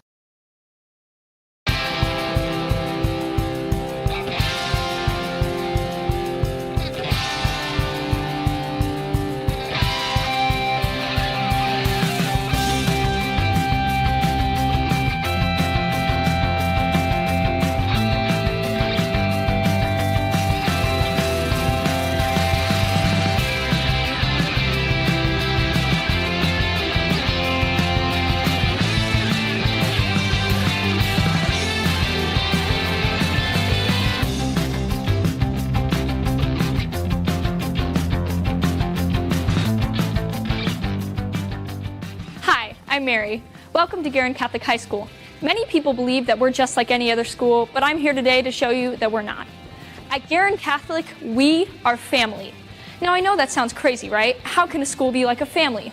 Well, it all starts with St. Theodore Guerin herself. Her charisms inspire us every day. She's been praying for us since before the school was built, before we were even born. On one of her many resting places, it says, "I sleep, but I watch over the house that I have built." As a student, it's so inspiring to know that we have our own saint in heaven praying for us every day.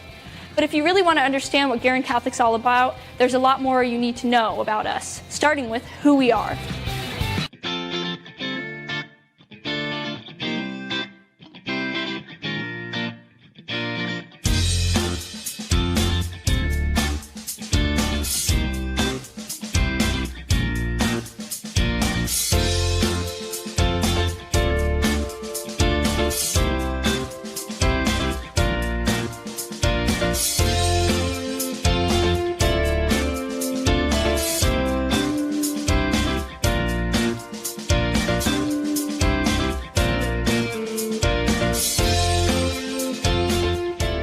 Mother Guerin also has some advice for the teachers. She says, love the children first, then teach them. It is these wise words that inspires our teachers to motivate students and look for the best ways to meet each student where they are. You might think with all this love, academics might not be important, but there is nothing further from the truth. It is because of our faith in seeking the truth that we aspire to know all that we can know. But we can't stop there. We have to know how to think about the knowledge in order to make a difference in the world. Whether you need a little extra help or you're ready to be challenged with an international baccalaureate diploma or anything in between, there is a place for you at Guerin Catholic. But we're not just about academics around here. At Guerin Catholic, we are well-rounded. There are so many ways for you to get involved. Obviously, we have sports. We have 21 athletic teams, including swimming. And if you don't play a sport, we're all about supporting those that do. Our student sections are so much fun. We are spirited. And we also have 43 clubs. So if you don't see anything you like, you can start another one. We also have band, choir, orchestra, and theater. We are involved. At Guerin Catholic, there are so many ways for you to discover and use the gifts that God has given you. We are creative. Getting involved in these activities is not just about having fun. It's also about developing skills that help you become a great leader and providing opportunities for you to lead. At Guerin Catholic, we are leaders. Another great way for you to grow as a leader is through service opportunities. There are so many ways for you to share your gifts with others. Mother Guerin says, you will be happy yourself in making others happy. That's what service is all about. By connecting to local organizations or through mission trips, you'll have plenty of opportunities to serve. At Guerin Catholic, we are compassionate. There are so many opportunities to travel at Guerin Catholic, from mission trips to Costa Rica to performing in New York City. We are explorers. You will find the Guerin Catholic community all around the world, working, singing, and learning, all to get closer to Christ. Here we are at our chapel. This is where I leave you. But as you think about your future, I'll give you one last piece of advice from Mother Guerin. Do not give way to uneasiness about the future. Place yourself gently into the hands of Providence.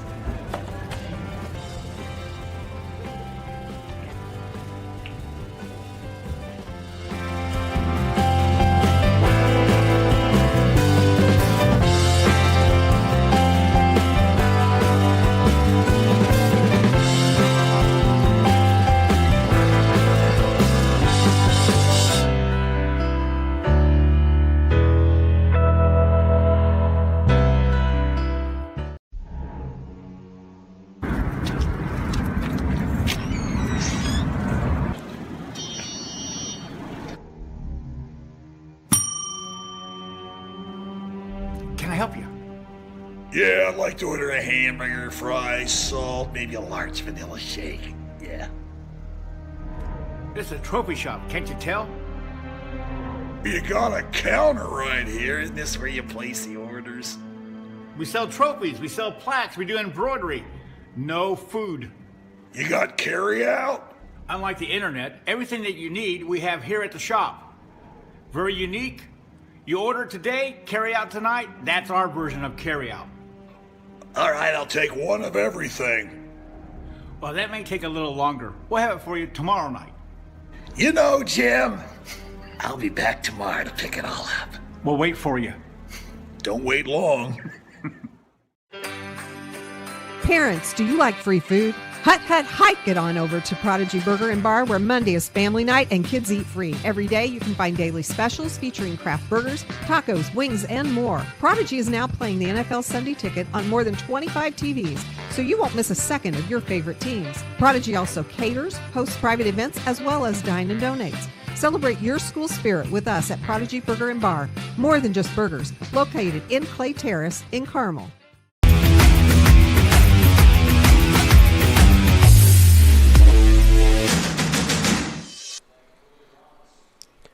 Welcome back, everybody, to the halftime of the Guerin Catholic Golden Eagles game against the Brebeuf Jesuit Braves.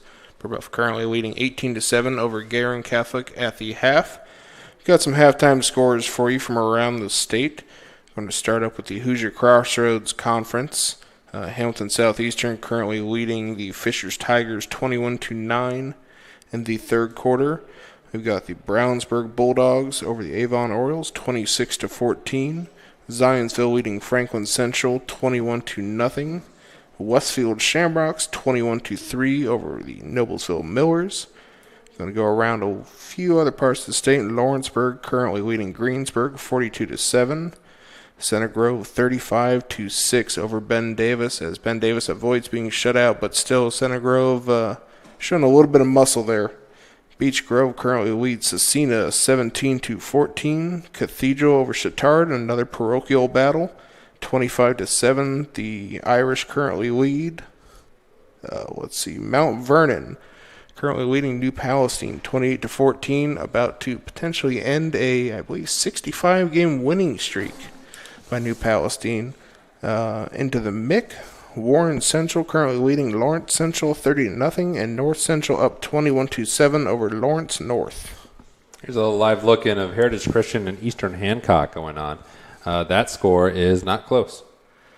That's a little bit lopsided. Yeah, I think Heritage might have a bit of a grasp on this game right now. It's going pretty well. It's going very well for Heritage Christian team in black. It's also been going pretty well, not as well, but for Brebeuf Jesuit in our game, Brebeuf has outgained Guerin Catholic in the first half 322-133. In the passing game, Brebeuf 231-71, and on the ground 91-62. So big advantage for Brebeuf Jesuit. They are close on first downs, 7-4 in favor of the Braves. But in turnovers, Brebeuf turned it over twice, Trevor, but Guerin has only been able to score one touchdown in this game. Even in the most explosive quarter-by-quarter breakdown, Guerin got 93 of their 133 yards in the second quarter, but that was the same quarter that Max Cookerly had his gigantic 73-yard run. Oh, look at that almost play. But his 73-yard run, which then tilted the favor. Some individual numbers from the Guerin Catholic game. Jagger Albert has 43 yards on the ground for Guerin and the one score. Quarterback Sam Miller is 4 for 6 for 71 yards. A couple big pass plays. His longest was of 33, and that completion was to Jagger Albert, who has one completion for 33 yards. Added up, he has 76 on the game. Rushing-wise for Brebeuf Jesuit, Max Cookerly is annihilating what has been the season high. He has 76. Brebeuf has not been very strong on the ground, so that 76 is by far and away the best of any individual game for Brebeuf on the season. Drake Hagerman has been fantastic at quarterback. He is 10 for 13 for 229 yards, 3 touchdowns, no interception. The leading receiver, Brendan Petrie, is having himself a game. He has 137 yards on 5 completions and 3 touchdowns. That's not too shabby. That's pretty good. So looking ahead towards this second half, Trevor Brooks, what do you want to see out of Guerin? They're down a couple scores at the moment. If they want to have a chance to come back in this game, they're going to have to try and open up the offense a little bit more. Miller has looked relatively comfortable in the pocket, so I think that you have to go ahead and try and make sure that you can provide that protection against Strickland and Childers and let him try and air it out a little bit. Otherwise, I think that it's going to go ahead and be Brebeuf trying to run away with the game. Are those a tiger stripe pattern on the Christmas Attic pants? I think so. Yeah, they just scored regardless. I think I saw Jerry in a similar pair of pants. He likes those. What did they call those? The striped pants are really popular in the early 90s. You know what I'm talking about? I don't know. No, not Jerry. Producer Jerry just said candy stripe, but that's not what I mean. The candy stripe are timeless. These tiger stripe pants. I'm more imagining Jerry in those type of pants, like a big, like poofed out afro, like some of the like very colorful, like 80s or 70s, 80s glasses. Maybe a gold chain. Yeah, this young man could get the gold chain too. That was a slick move. I think those are tiger striped. Well, anyway, Crispus Attucks is doing quite well, leading Emmerich Manuel. Saw Heritage Christian is doing fantastic, and we're going to take a break here. Brebeuf Jesuit leads Guerin Catholic as we get ready for the second half on Golden Eagle TV, presented by Indiana SRN.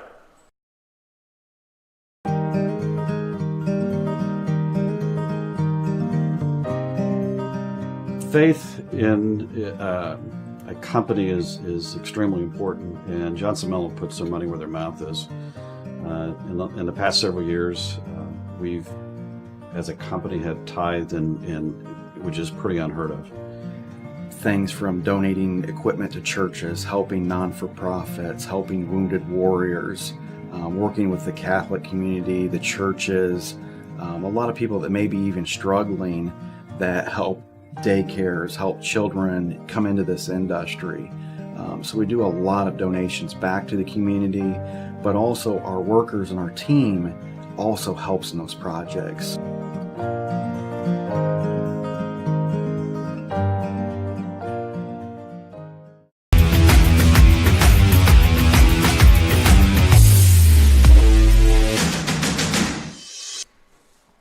Welcome back, everybody. We see Guerin getting stretched out. A close one in the NBA right now. In Game 5 of the Western Conference semifinals, Denver leads the Los Angeles Clippers 99-94. 4 minutes to go in that game. Not that much of our viewing audience cares, but that's going on nationally. We had our scores update from locally.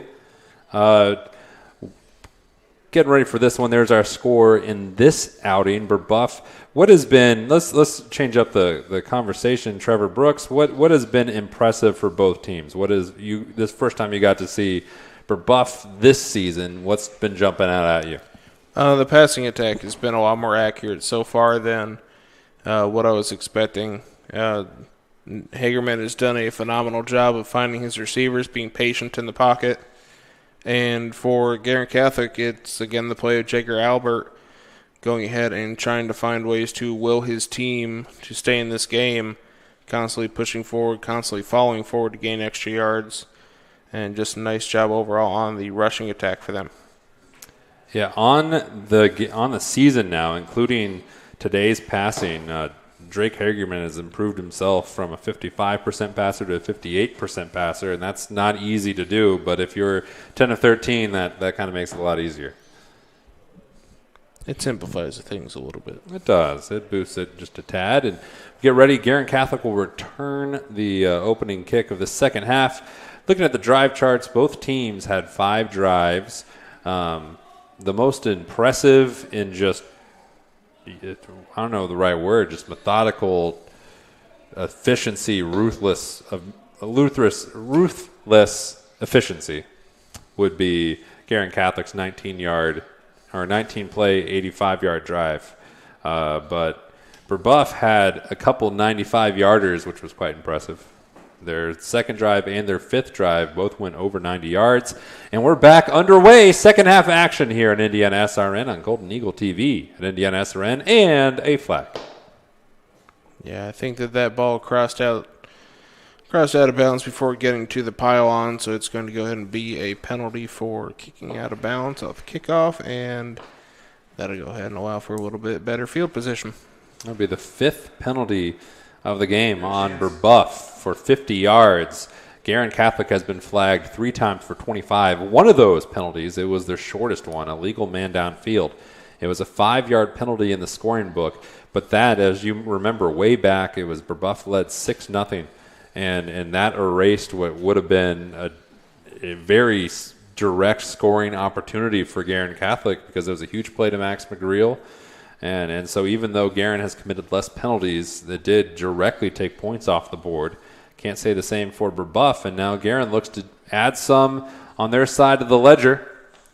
It'll be Jager Albert, familiar territory, falling forward, gain of 3.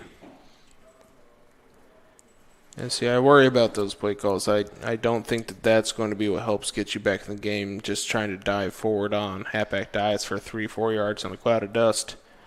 I think you've got to open things up a little bit more. This offense has shown the ability to do it at various points in this game. I think you need to go ahead and try and take a couple shots. And it's true. You had if you're going to try to get back in the game, Brebeuf, they have been very explosive in this one. And Jager Albert just averaging 2.4, even though he has been very efficient in this one through the hands of Ryan Glenn. Yeah, just a little bit premature on that throw from Sam Miller, not allowing Glenn to completely get himself around to try and pull that ball in. Will be a 3rd down long.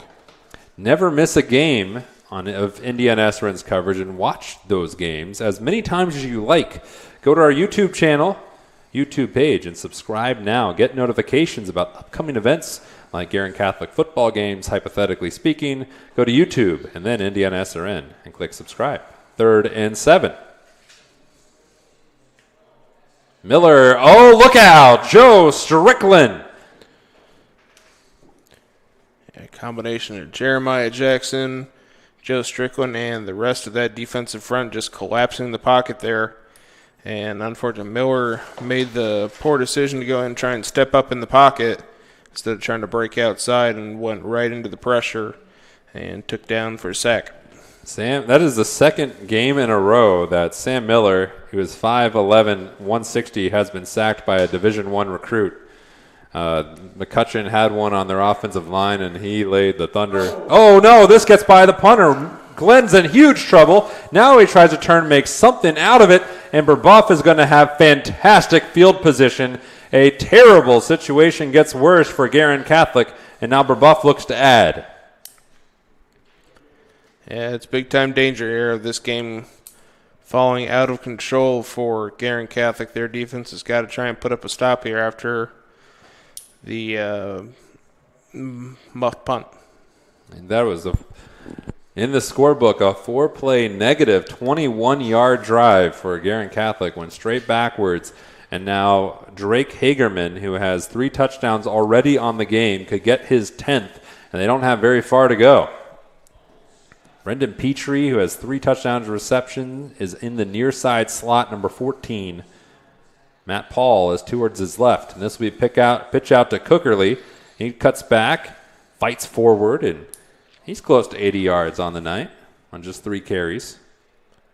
Yeah, almost a tackle for a loss in the backfield there. Unfortunately, the blitzer just missed him, allowed for Cookerly to go ahead and get forward for a yard or 2.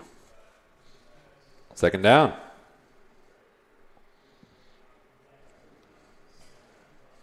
Cookerly has 78 yards on 3 carries so far tonight.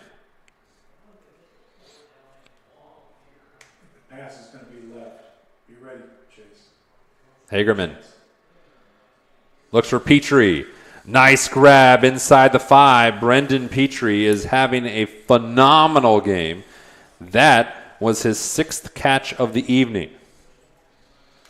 Yeah, and brought down just inside of about the 3-yard line, and about just more danger zone time for Guerin Catholic. Yeah, earlier this year, one of Petrie's teammates who's been injured for a little while, Anthony Ane, he had a 6-catch first half against Chittard before he got dinged up. They're expecting him back next week. Here's Hagerman. He's expecting a touchdown and has it.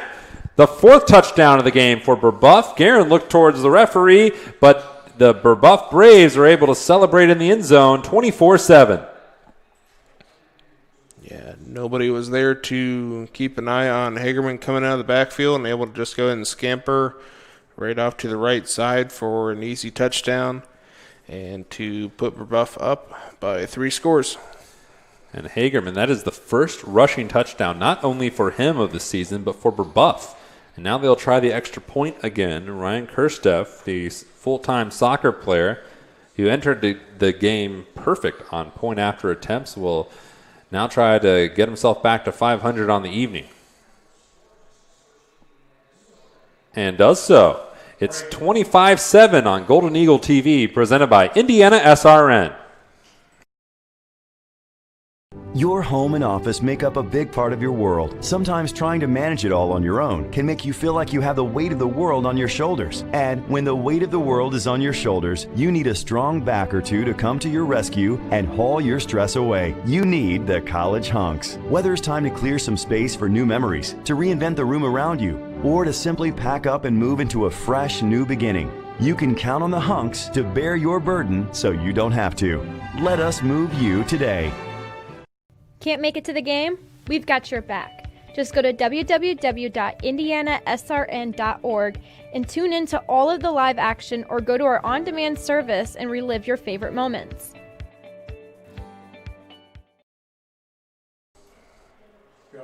If you would like to see more highlights of games or go back and watch some, like maybe a 3-touchdown passing performance by Brebeuf, you can go do so by logging on to our YouTube channel, Indiana SRN. Hit subscribe, and you can watch live games. You can watch past games. Can't watch future games yet, but what you can do is hear that that last drive for Brebeuf was 3 plays, 16 yards, and was capped by a 3-yard scamper by quarterback Drake Hagerman.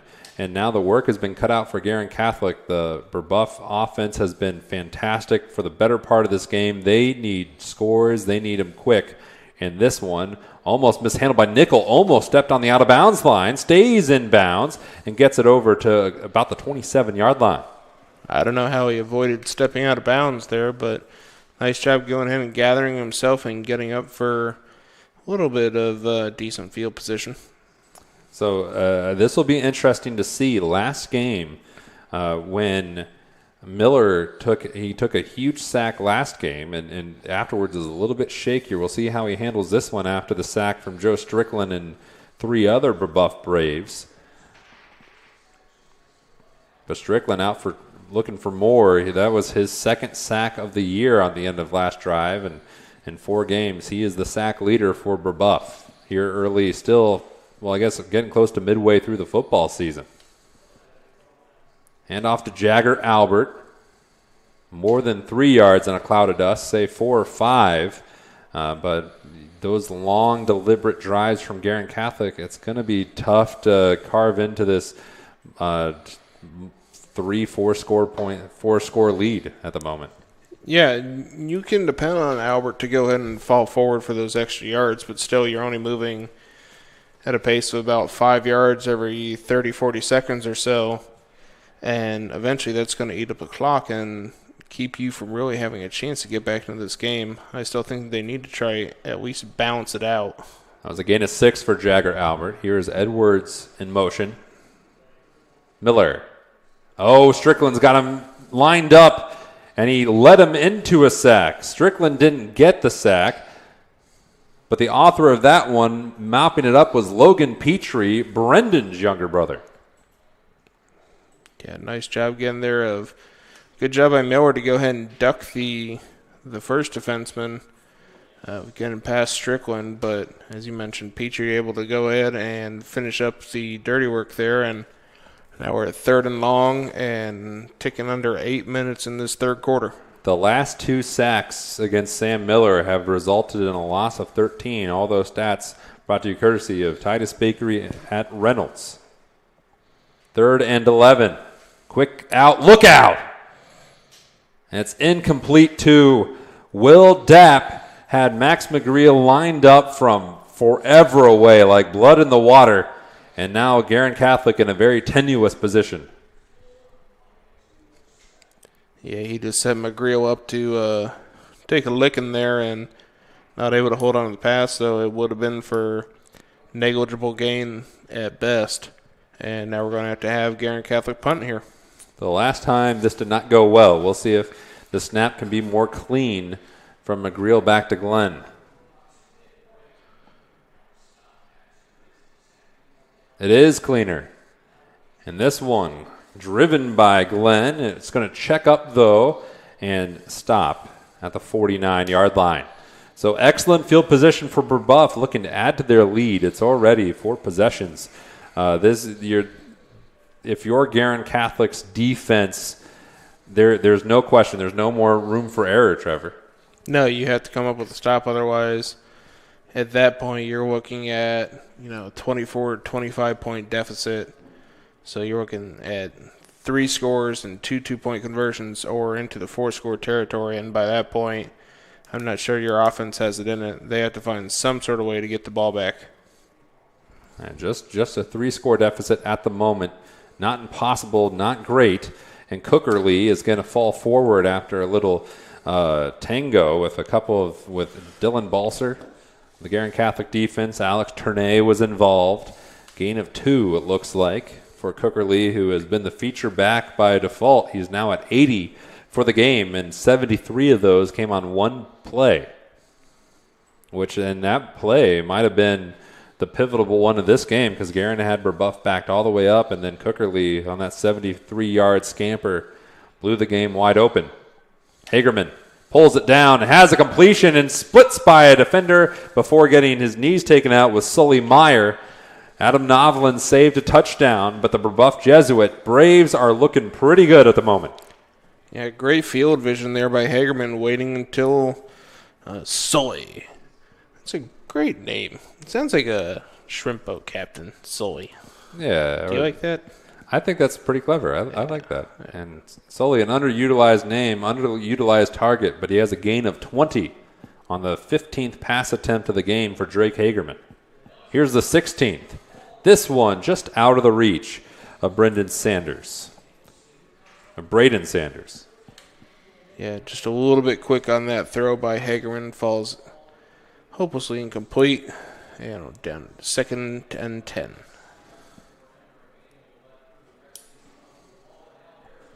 Have you ever met a shrimp boat captain? I've not. I've met different boating captains out in the Gulf of Mexico. They've got a few, but not shrimp boating. I think Jerry would make a good shrimp boat captain. That is our producer, Jerry Collins. He's about to quiet us down, and I think he turned off Trevor's mic. Fittingly, here's Cookerly battling for a first down. He's just close. And now I think Jerry disagrees with your shrimp boat captain. He would much rather be fishing for marlin. Oh, he would be an expert marlin fisherman. Jerry Collins would be a phenomenal marlin fisherman. He's third down and very reasonable. Third down and short. Cookerly now 86 yards. He's just 14 short of the century mark in this one. And Brebeuf had gained 12 total yards on the ground entering tonight. That had been a question mark. You really looked at it. For Guerin to have a great chance in this game, they needed to succeed in limiting Brebeuf's rushing. The passing is a different question in this one, just outside the reach of Troop. Nice job by Guerin Catholic. Go ahead and dial up a little bit of pressure right up the middle. Good job on the blitz pickup by the initial running back there that was next to Hagerman, but still enough pressure to go ahead and force Hagerman to throw off balance on a bit of a jump throw into the end zone and just over the outstretched hands of his receiver. It'll be a field goal opportunity, the first of the season for Ryan Kirsteff. He is 1 for 2 on extra points on the evening, and that makes him 6 of 7 on the season. Kirsteff lifts it high into the night, and it's good. 28-7. With a wind at its back, Brebeuf extends their lead to 21 points. So it's still a 3-possession game. There is still time, but Guerin needs to show some energy on their offensive side that they haven't shown in a while. Their last 4 possessions, Trevor, has been a significant loss in yardage.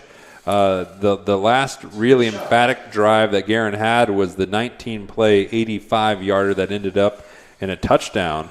But since then, Guerin has lost a collective 34 yards in the last 4 drives. Yeah, that's rough. And it seems at times, like we spoke about earlier, in the first half they found ways to protect Sam Miller.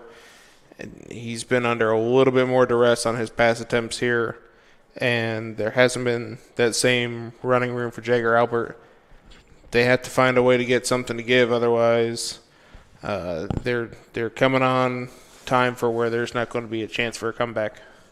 And if you look at from Guerin's or from Brebeuf's perspective, Jagger Albert running for 6 yards is a great thing for you. You know, it's not hurting Brebeuf. But especially with the way their Brave offense is running, as Kirsteff will restart this game. This one, again, will go out of bounds. A great field position for Guerin Catholic, but they have not, they haven't been able to capitalize on it in any of the most recent possessions.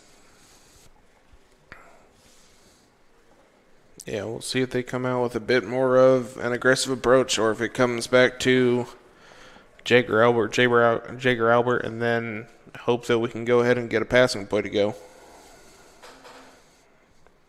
Yeah, I just want to contextualize this a little bit more. The so far in the ranging back to the end of the first half, Brebeuf has outgained Guerin by 169 yards, and that's mostly because Guerin has lost yardage. I can ill afford to have that happen here with just 5 minutes and 36 seconds to go here in the third quarter. First and 10.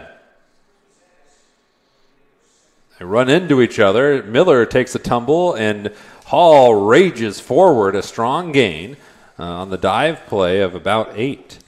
Indiana SRN is very excited to be a part of the success of this team, and by this team, I mean Guerin Catholic.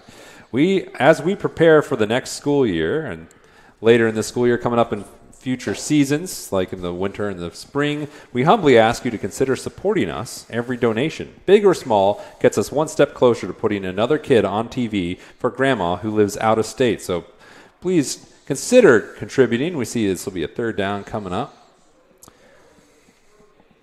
To help us, simply go to our website at indianasrn.org and hit the donate button. It's just that easy. Thank you for your support.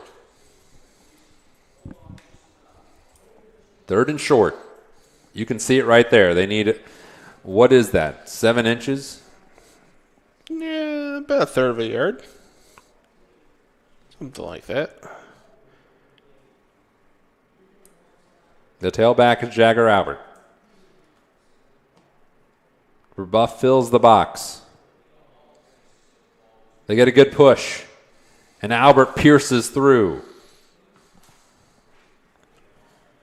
Great job finding just a sliver of room to go ahead and dive forward for about a 2-yard gain and a first down and keep this drive going. The 22nd carry of the night for Jagger Albert gives him another first down and just 56 yards. It has been slow going. It has been short yardage gained, short yardage lost. Now 4 minutes to go, third quarter. Just a 3-possession game. Oh, and Miller lost the ball. It looked like Albert was able to stumble on it, or at least fall on it. He was moving forward, and they're going to mark it for a yard loss.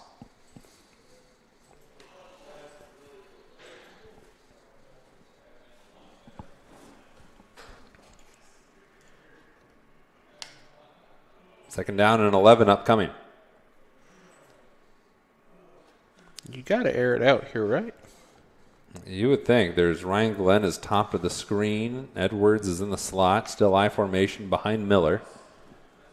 They are going to air it out, or at least try to. Miller hesitates. Now he has to bring the ball down, and he's going to go down. A big play by Cole Williams, a sophomore, on the tackle. And I don't know what Miller saw. Maybe it was slightly covered downfield, but Miller wanted to pull the trigger. Instead, ends up losing yardage. Well, I think there the issue was you only had about 2 or 3 guys going out, and you're having to add extra protection to stop the front line of this Brebeuf defense. And with that, you're limiting the amount of receivers that you can send out. So if all of them are covered, with that extra protection, there's just nowhere to go. It'll be 3rd and 14 for Guerin Catholic. Screen set up for Elijah Edwards, and what a tackle on the boundary by Jeremiah Jackson, and he deserves to be a little pumped up on that one. Yeah, great job reading the screen there and go ahead and finding a way to get the ankle tackle there. Bring down Elijah Edwards, prevent this Guerin Catholic drive from continuing, and it looks like they'll punt. Yeah, it's a tough situation for Guerin Catholic. Again, another drive that effectively went backwards, or at least didn't go forwards far enough. That was the first drive in the last 5 that went for a positive yardage. And even then, Guerin just gained 3. Glenn gets it away. Coverage units down there. The ball bounces and will be downed. Still good field position for Brebeuf on the 37.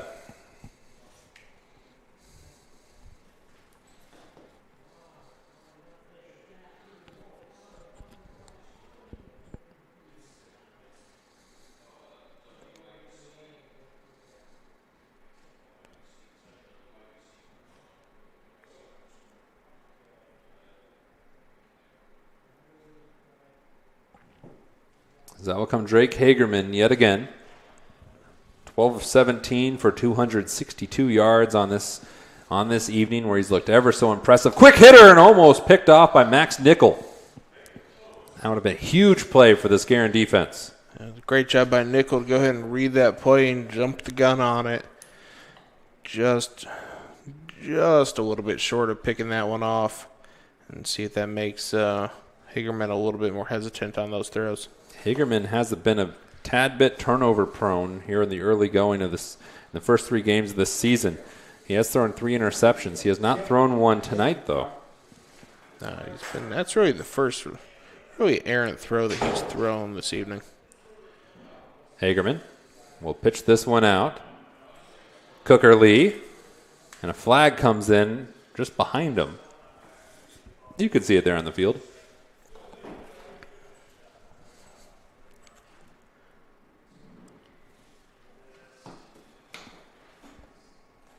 See what the ruling is. There have been several penalties in this game, mostly against Brebeuf, by a 6-3 margin, and this one will be the 10th collective penalty, the 7th against the Braves. Looks like they're declining it. So it won't cost any yardage. go ahead and take the minimal gain, if anything, and go with third down. Speaking of yardage, Drake Hagerman at the moment is 19 yards, passing yards, short of 1,000 for the season. And there's still plenty of games to go. Brebeuf has Culver, Roncalli, and Terre Haute South at home in the next 3 weeks before finishing up the year at Cathedral and at Terre Haute North. Guerin Catholic will go on the road next week to Roncalli, followed up with a road trip to Bishop Chatard. And then Northview comes to Guerin Catholic on the 2nd of October. Hagerman downfield, and there is 1,000 into Guerin Catholic territory, close to the 40-yard line. Sanders on the receiving end of that pass. And great job going ahead and moving outside of the pocket by Hagerman. He had the extra room. He went ahead and used it, found his man coming across the middle of the field. Sanders for the first down. Hagerman has completed 68% of his passes so far tonight. And those are the numbers you want to put up, and it's going to get a little bit better as Brendan Petrie has another completion inside the 35 as we get closer to the fourth quarter and a second half that's been dominated by Brebeuf. And they have a chance to continue to add to this lead.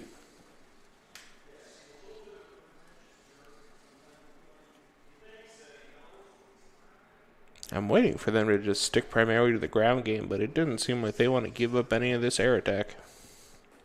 And Hagerman is close to 300 for the evening. He's 11 yards short of that mark. Cookerly shifts over, and it will be Max. He has a lot of room on the outside. One more cut, and he might be gone. Ferrucci will cut him back and drop him at the 10-yard line. Nice pursuit by Anthony Ferrucci, but a huge gain by Max Cookerly, the senior, and we're going to head to the end of the third quarter. Guerin Catholic trailing Brebeuf 28-7 on Golden Eagle TV, presented by Indiana SRN. Hey, Kelson Carter here with Cars My Plumber. Today we're going to take a look at some water heaters and some problems that could be going on and what to do. This is two 75-gallon water heaters. These are high-efficient water heaters, which isn't the case in most houses. Yours may not be like this, but it's very similar if you have a gas water heater. So you have your gas control valves, and a lot of times these need to be set at a certain temperature, so they need to be at 120 degrees. If they're too high, you're taking a chance of scalding seniors or kids. If they're too low, then you're not going to be getting enough hot water. So the average setting is usually on an A or a hot, and you can find that in your owner's manual if you're wanting to look at it into yourself. Another thing is the temperature relief valve, which is located right here. If that were to ever be popping off, you really need to get a professional out to take a look. If you feel you need any professional help, just go online to carsmyplumber.com.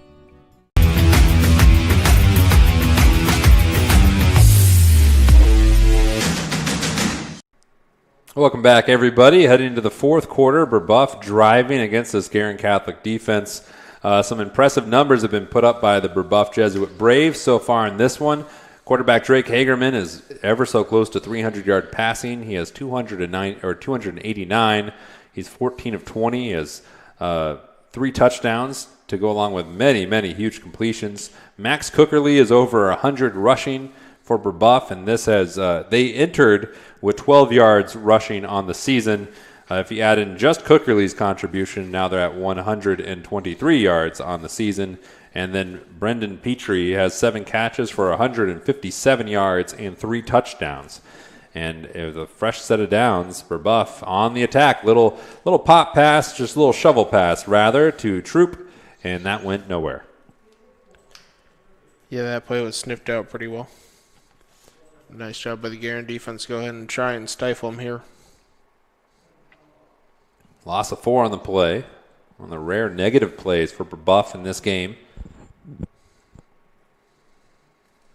And just for a morale boost, not a moral victory, but a morale boost, force another field goal. The Guerin Catholic defense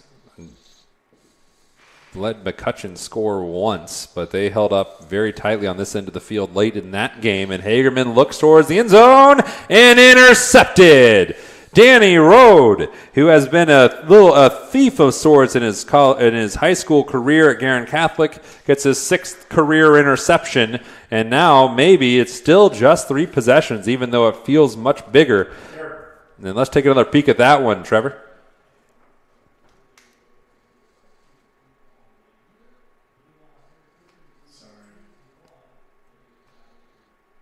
It's coming.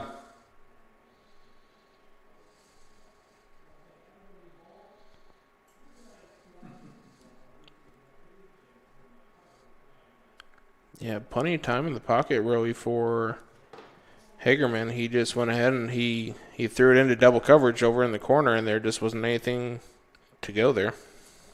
And Albert falls ahead, getting close to the 30-yard line.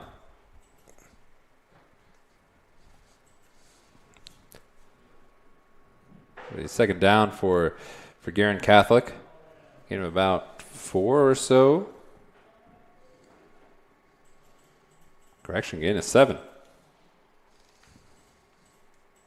And those type of runs are good as long as you can keep your offense moving. You need to make 3 scores, 3 touchdowns. And Miller is in trouble and threw this one made Elijah Edwards do the splits. It seemed like he got a little spooked, and he had Childers and Joe Strickland in his face. And you can't blame him. Strickland having another strong game, been very impactful in getting after the quarterback, Sam Miller. Yeah, just nowhere to go with that. And good thing that fell short of Elijah Edwards. Otherwise, he might have been getting hit by the 2 defenders that were around him as well, just not really anywhere to go. 3rd and 3.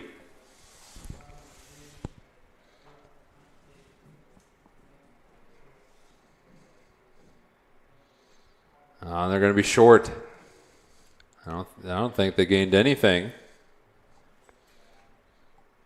Yeah, he was stopped pretty quick into his progression, so they'll be at 4th and 3, and Sam Miller looks like he's wanting to go for it. Let's see if Coach will let him. I think you almost have to. 10 minutes to go in the game. You're down 21. You got to go for it. We'll slide one of the Golden Eagles. Braden Hall has subbed back in. He's been really good on dive plays.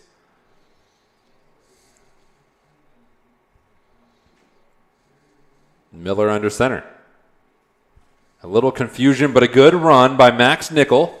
Gets out to the 33-yard line. First down, key first down. Braden Hall is a little slow getting up, holding his knee on the back of the screen. This game's going to get stopped, one would assume, any second now once they move the chains.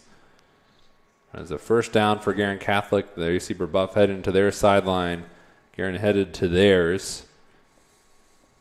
And we're going to be in a hold here with 9 minutes and 46 seconds to go in a 21-point game in favor of the visiting Brebeuf Braves. They had an interesting beginning of their season. They hosted Bishop Chatard back in week 1, and Bishop Chatard is very good, number 1 in the class still, and they were in that one for 3 quarters before falling 27-14. Same thing against New Palestine, where they fell by 28-8. Then last week, they were down 14-0 to Cardinal Ritter before Brebeuf came roaring back, getting 21 unanswered, 1 in each quarter. So they scored a touchdown in the second, in the third, and the fourth. And that was the only time this season that Brebeuf has scored in the fourth. But that was the deciding mark, and they beat Cardinal Ritter 21-14. And this is another step in the right direction for the Brebeuf Jesuit Braves. First-year head coach Matt Geske was saying that he really needed his team. The next growth for them was putting everything together for a full football game, because in the first 2 games, Trevor Brooks, they played 3 quarters, didn't play the fourth, and then last week against Cardinal Ritter, they didn't play the first and played the last 3. And now what they've done here against Guerin Catholic is put together 3 straight quarters so far, going into the fourth of excellent play, and they have a 3-touchdown lead. Yeah, you want to lead your team to play a complete game, not take any play off. So this is going to be a big one for Coach Geske on making sure that his team finishes out this game, even though they've got a large lead right now. You want to make sure that they finish out and play the last 9 minutes, 46 seconds as well. So far, statistically speaking, in this one, we're going to see here's that. We'll hold that thought for a moment. Here's the first down for Guerin Catholic. It'll be Jagger, fights through 1 arm tackle, maybe got 2 yards, potentially 3. He fought through the tackle with Samuel Nyer. But the yards on the game Brebeuf outgaining Guerin Catholic by almost 300, 416 to 141. That was a 3-yard gain for Albert. 2nd and 7.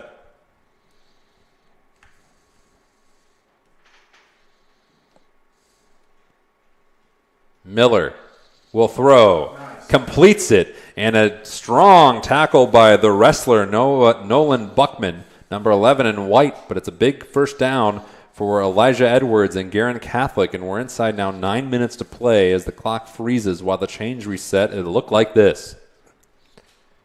Yeah, nice vision there by Miller, going ahead and waiting until Edwards had just come open past the initial defender, found him right in that pocket for a nice first down. Yeah, Buckman, the safety who made the tackle, is an all-conference. He's a conference champion wrestler, and Jagger Albert likes to mix it up, and he delivered some harm and then took it on that short run, gain of 2. All right, Chance, we're down to the last half of the last quarter. 68 yards on 26 carries for Jagger Albert. He's earned it. He's had to earn each one of those, even though the yardage not as impressive as you'd want it to be. He has been a consistent point in this offense. 90 plays through the air. Albert again on the ground, has a hole, still moving, first down.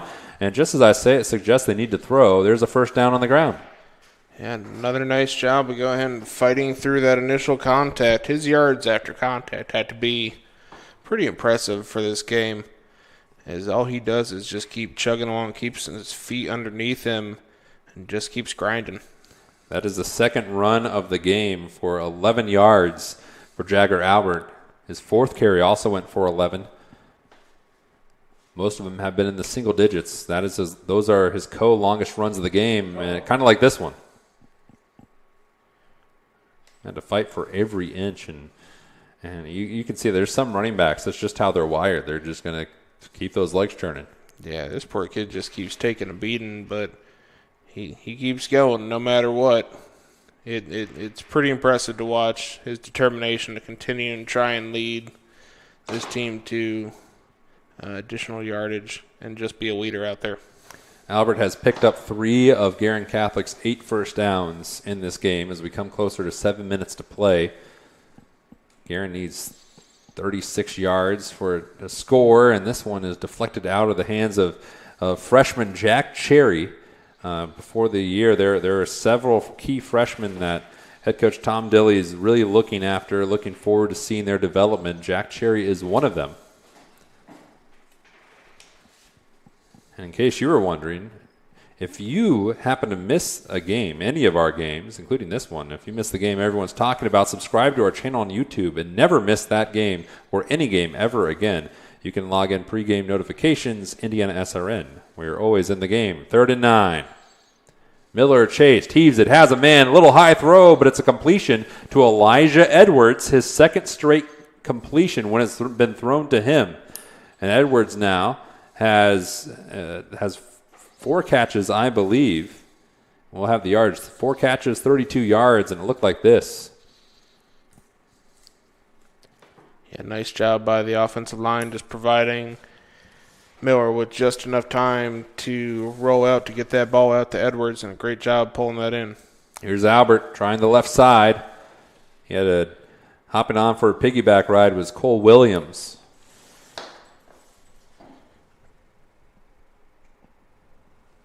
Now we have 6 minutes to play.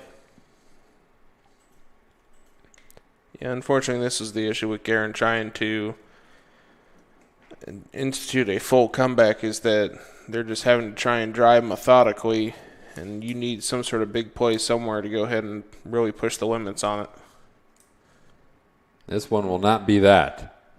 Flag, though, comes in. This is the 2nd drive that Guerin's had this game that have gone for double-digit plays. So they had their 3rd drive of the game went 19 plays, and that was a touchdown. The most recent, this drive currently is on its 13th play. Everything else has been less than 6. Face mask. That'll be against Brebeuf, and Guerin's right there. They need to get in the end zone quickly, as Trevor Brooks has noticed. I couldn't tell there if it was Strickland that got him on the face mask I couldn't tell if Strickland got the face mask. I think that's where they called it. But that'll allow for Guerin to go ahead and push closer to the end zone and see if they can go ahead and capitalize.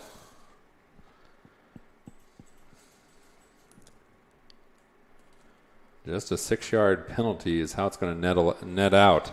But 7 penalties for 71 yards. A coaching moment for Matt Geske. But a pretty good overall effort. And that one almost reeled in by Ryan Glenn. Yeah, just slightly overthrown. Another pass didn't really allow for Glenn to go ahead and separate from the defender to have a really good chance at the ball there. And will now be 3rd and short. 5:23 frozen on that fourth quarter scoreboard.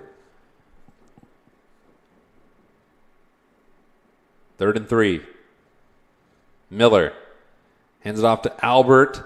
He fights towards it, and he's going to be right at that line. I think he got it. Yeah, where the referee's coming up from the side. You can't tell if they're going to give it to him or not.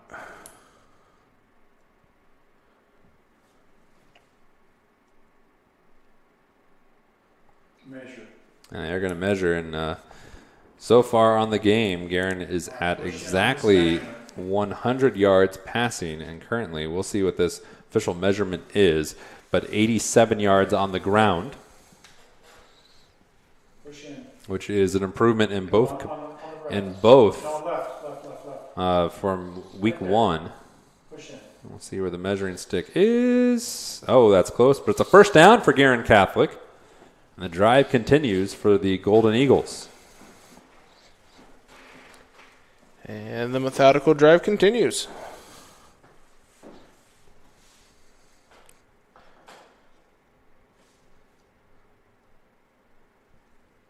So far in this game, 50% completions for Sam Miller, 7 of 14. His last 2 completions have both gone for first downs, both to Elijah Edwards. He hands it to the up back this time, Anthony Ferrucci. Here's the push from behind, push from the front, and he went nowhere. On Ferrucci's first carry of the game. He also recovered the fumble back that seemed like a huge play at the time back in the first half.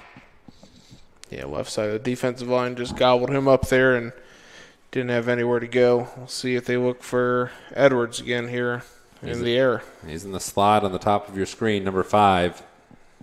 It's Albert. Tried to fight through an arm tackle from Logan Petrie, the sophomore. 255-pounder in the middle of that defense. It's going to be 3rd down.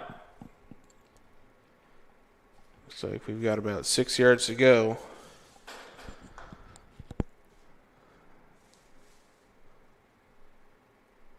Everything lined up to the bottom of that screen. Glenn and Edwards are down there.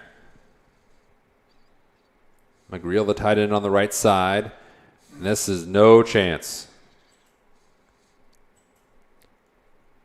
In the backfield was Jeremiah Jackson. Yeah, just didn't even see him coming off the right side of the offensive line. Went ahead and cut him down before he had any chance to get anything behind that pass. In comes Jack Cherry. Out goes Anthony Ferrucci. And now this is the game.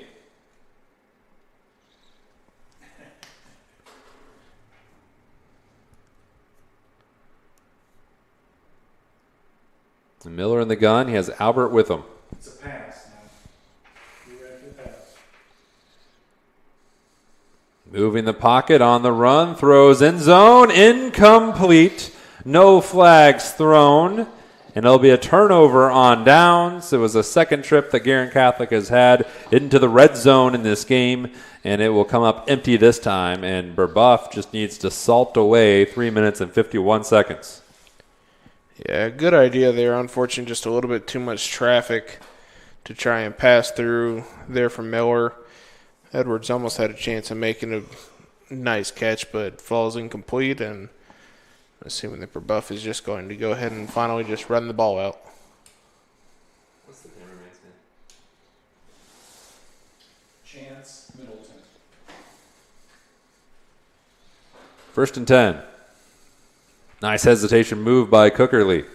And now he's in trouble. He has to hesitate a few more times, and a flag will come in at the end of this play. I'm thinking that may be a hold. It would be the 8th penalty of the game on Brebeuf if it is.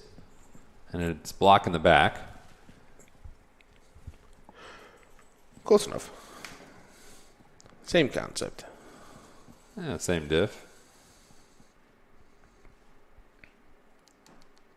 So Guerin will accept it, and this is going to march Brebeuf back. We want to thank everybody involved in this broadcast, our cameraman, Chase Middleton, our producer and executive producer, Jerry Collins, statistician, Tom St. Amand, who has been providing all of our Titus Bakery at Reynolds statistics. Color commentary by Trevor Brooks. I'm Jonathan Mathis.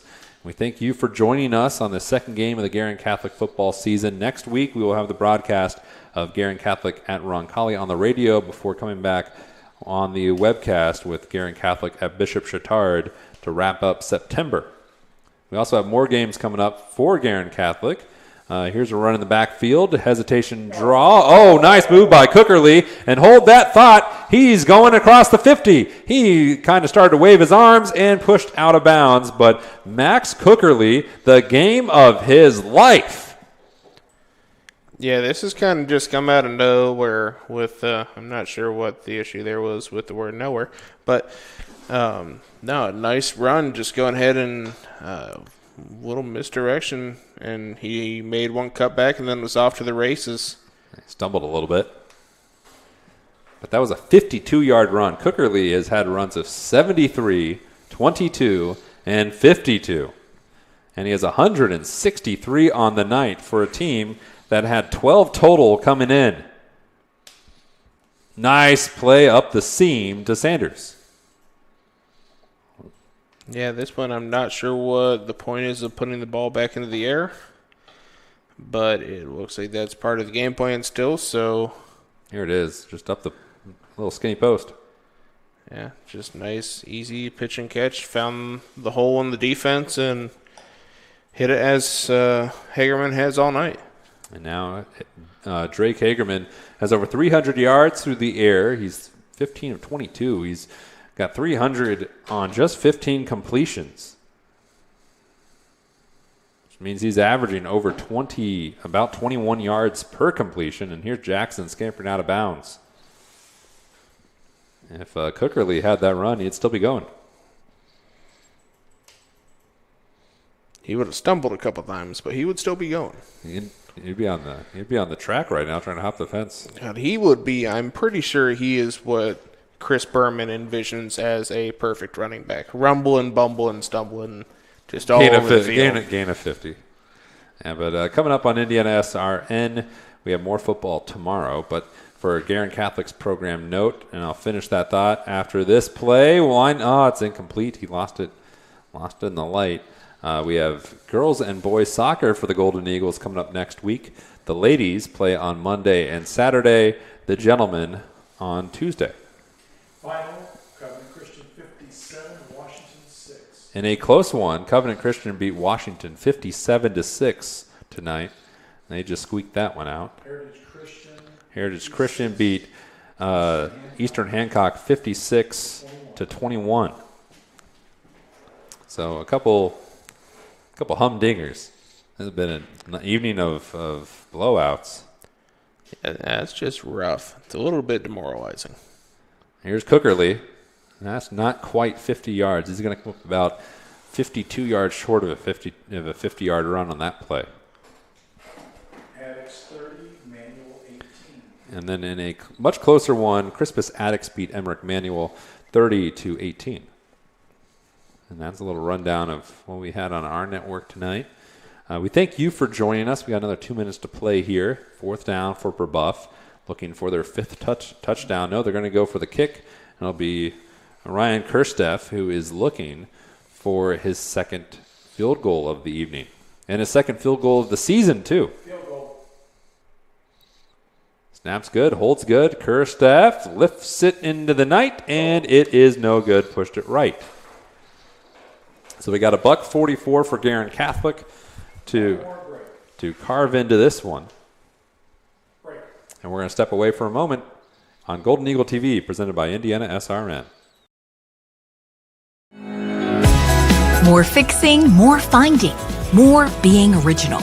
Unique like this, trendy like that. More designing this, arranging that. More saving, and then more making it happen.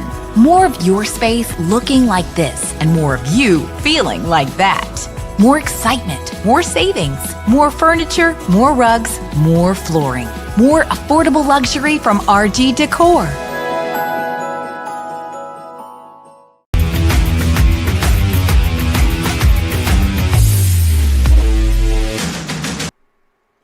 Welcome back, everybody, for the final chapter of this game. First down, you didn't miss much, didn't go anywhere. It'll be 2nd and 10 coming up for Guerin Catholic.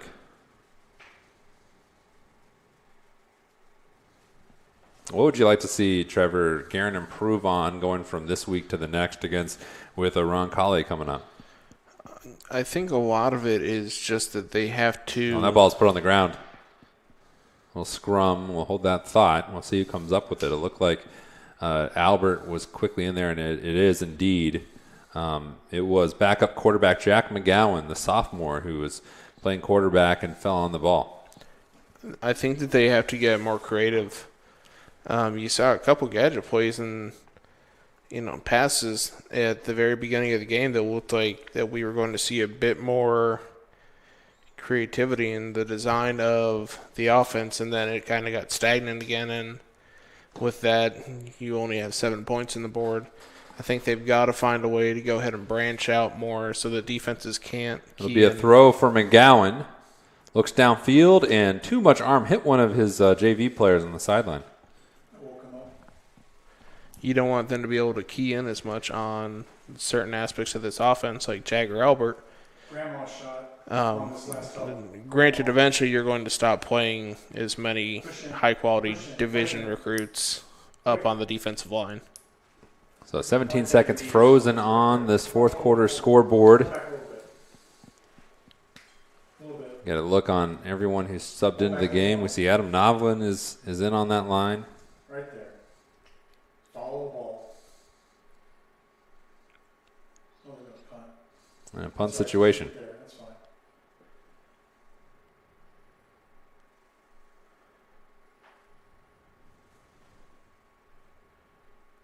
And delay game. Okay, pull back, normal pump shot. Paying by the minute for this game. That's got to be what it is. 'Cause it feels like we're trying to pull every second out of it. McGreal will be doing the honors. Nice clean snap. Good boot. Won't be returned. And this one, as long as no one touches it, and it'll have to be down because the ball stopped. So Brebeuf Jesuit will have one more snap with 6 seconds to go. And again, we want to thank everybody involved in our broadcast. We want to thank you for joining us. Might not have had a crowd mic, but we're happy to have you. Chase Middleton, Jerry Collins, Tom St. Amand, Trevor Brooks. I'm Jonathan Mathis, and here comes what we would assume be the final snap of the game, and in a 28-7 victory for Brebeuf Jesuit, who will now rise to 2-2 on the season. They're back to 500.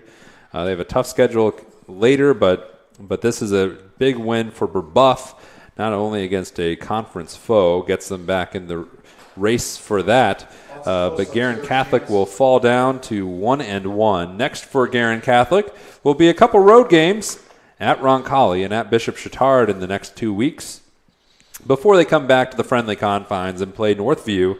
Brebeuf will be at home for the next 3. It was a strong game for especially several Brebeuf players. First time Brebeuf has been over 100 yards rushing this game, or in this season. Max Cookerly had 163 of them. Drake Hagerman had 311 through the air, and Brendan Petrie had 157 yards receiving. Trevor, any final thoughts? Just got to find a way to make the offense a little bit more potent so the defense doesn't have to take on as much. They played hard. Just tonight they faced a stronger team. That stronger team right there, Brebeuf Jesuit, wins 28-7 on Golden Eagle TV, presented by Indiana SRN. Thanks for joining us, and we'll see you next time, everyone.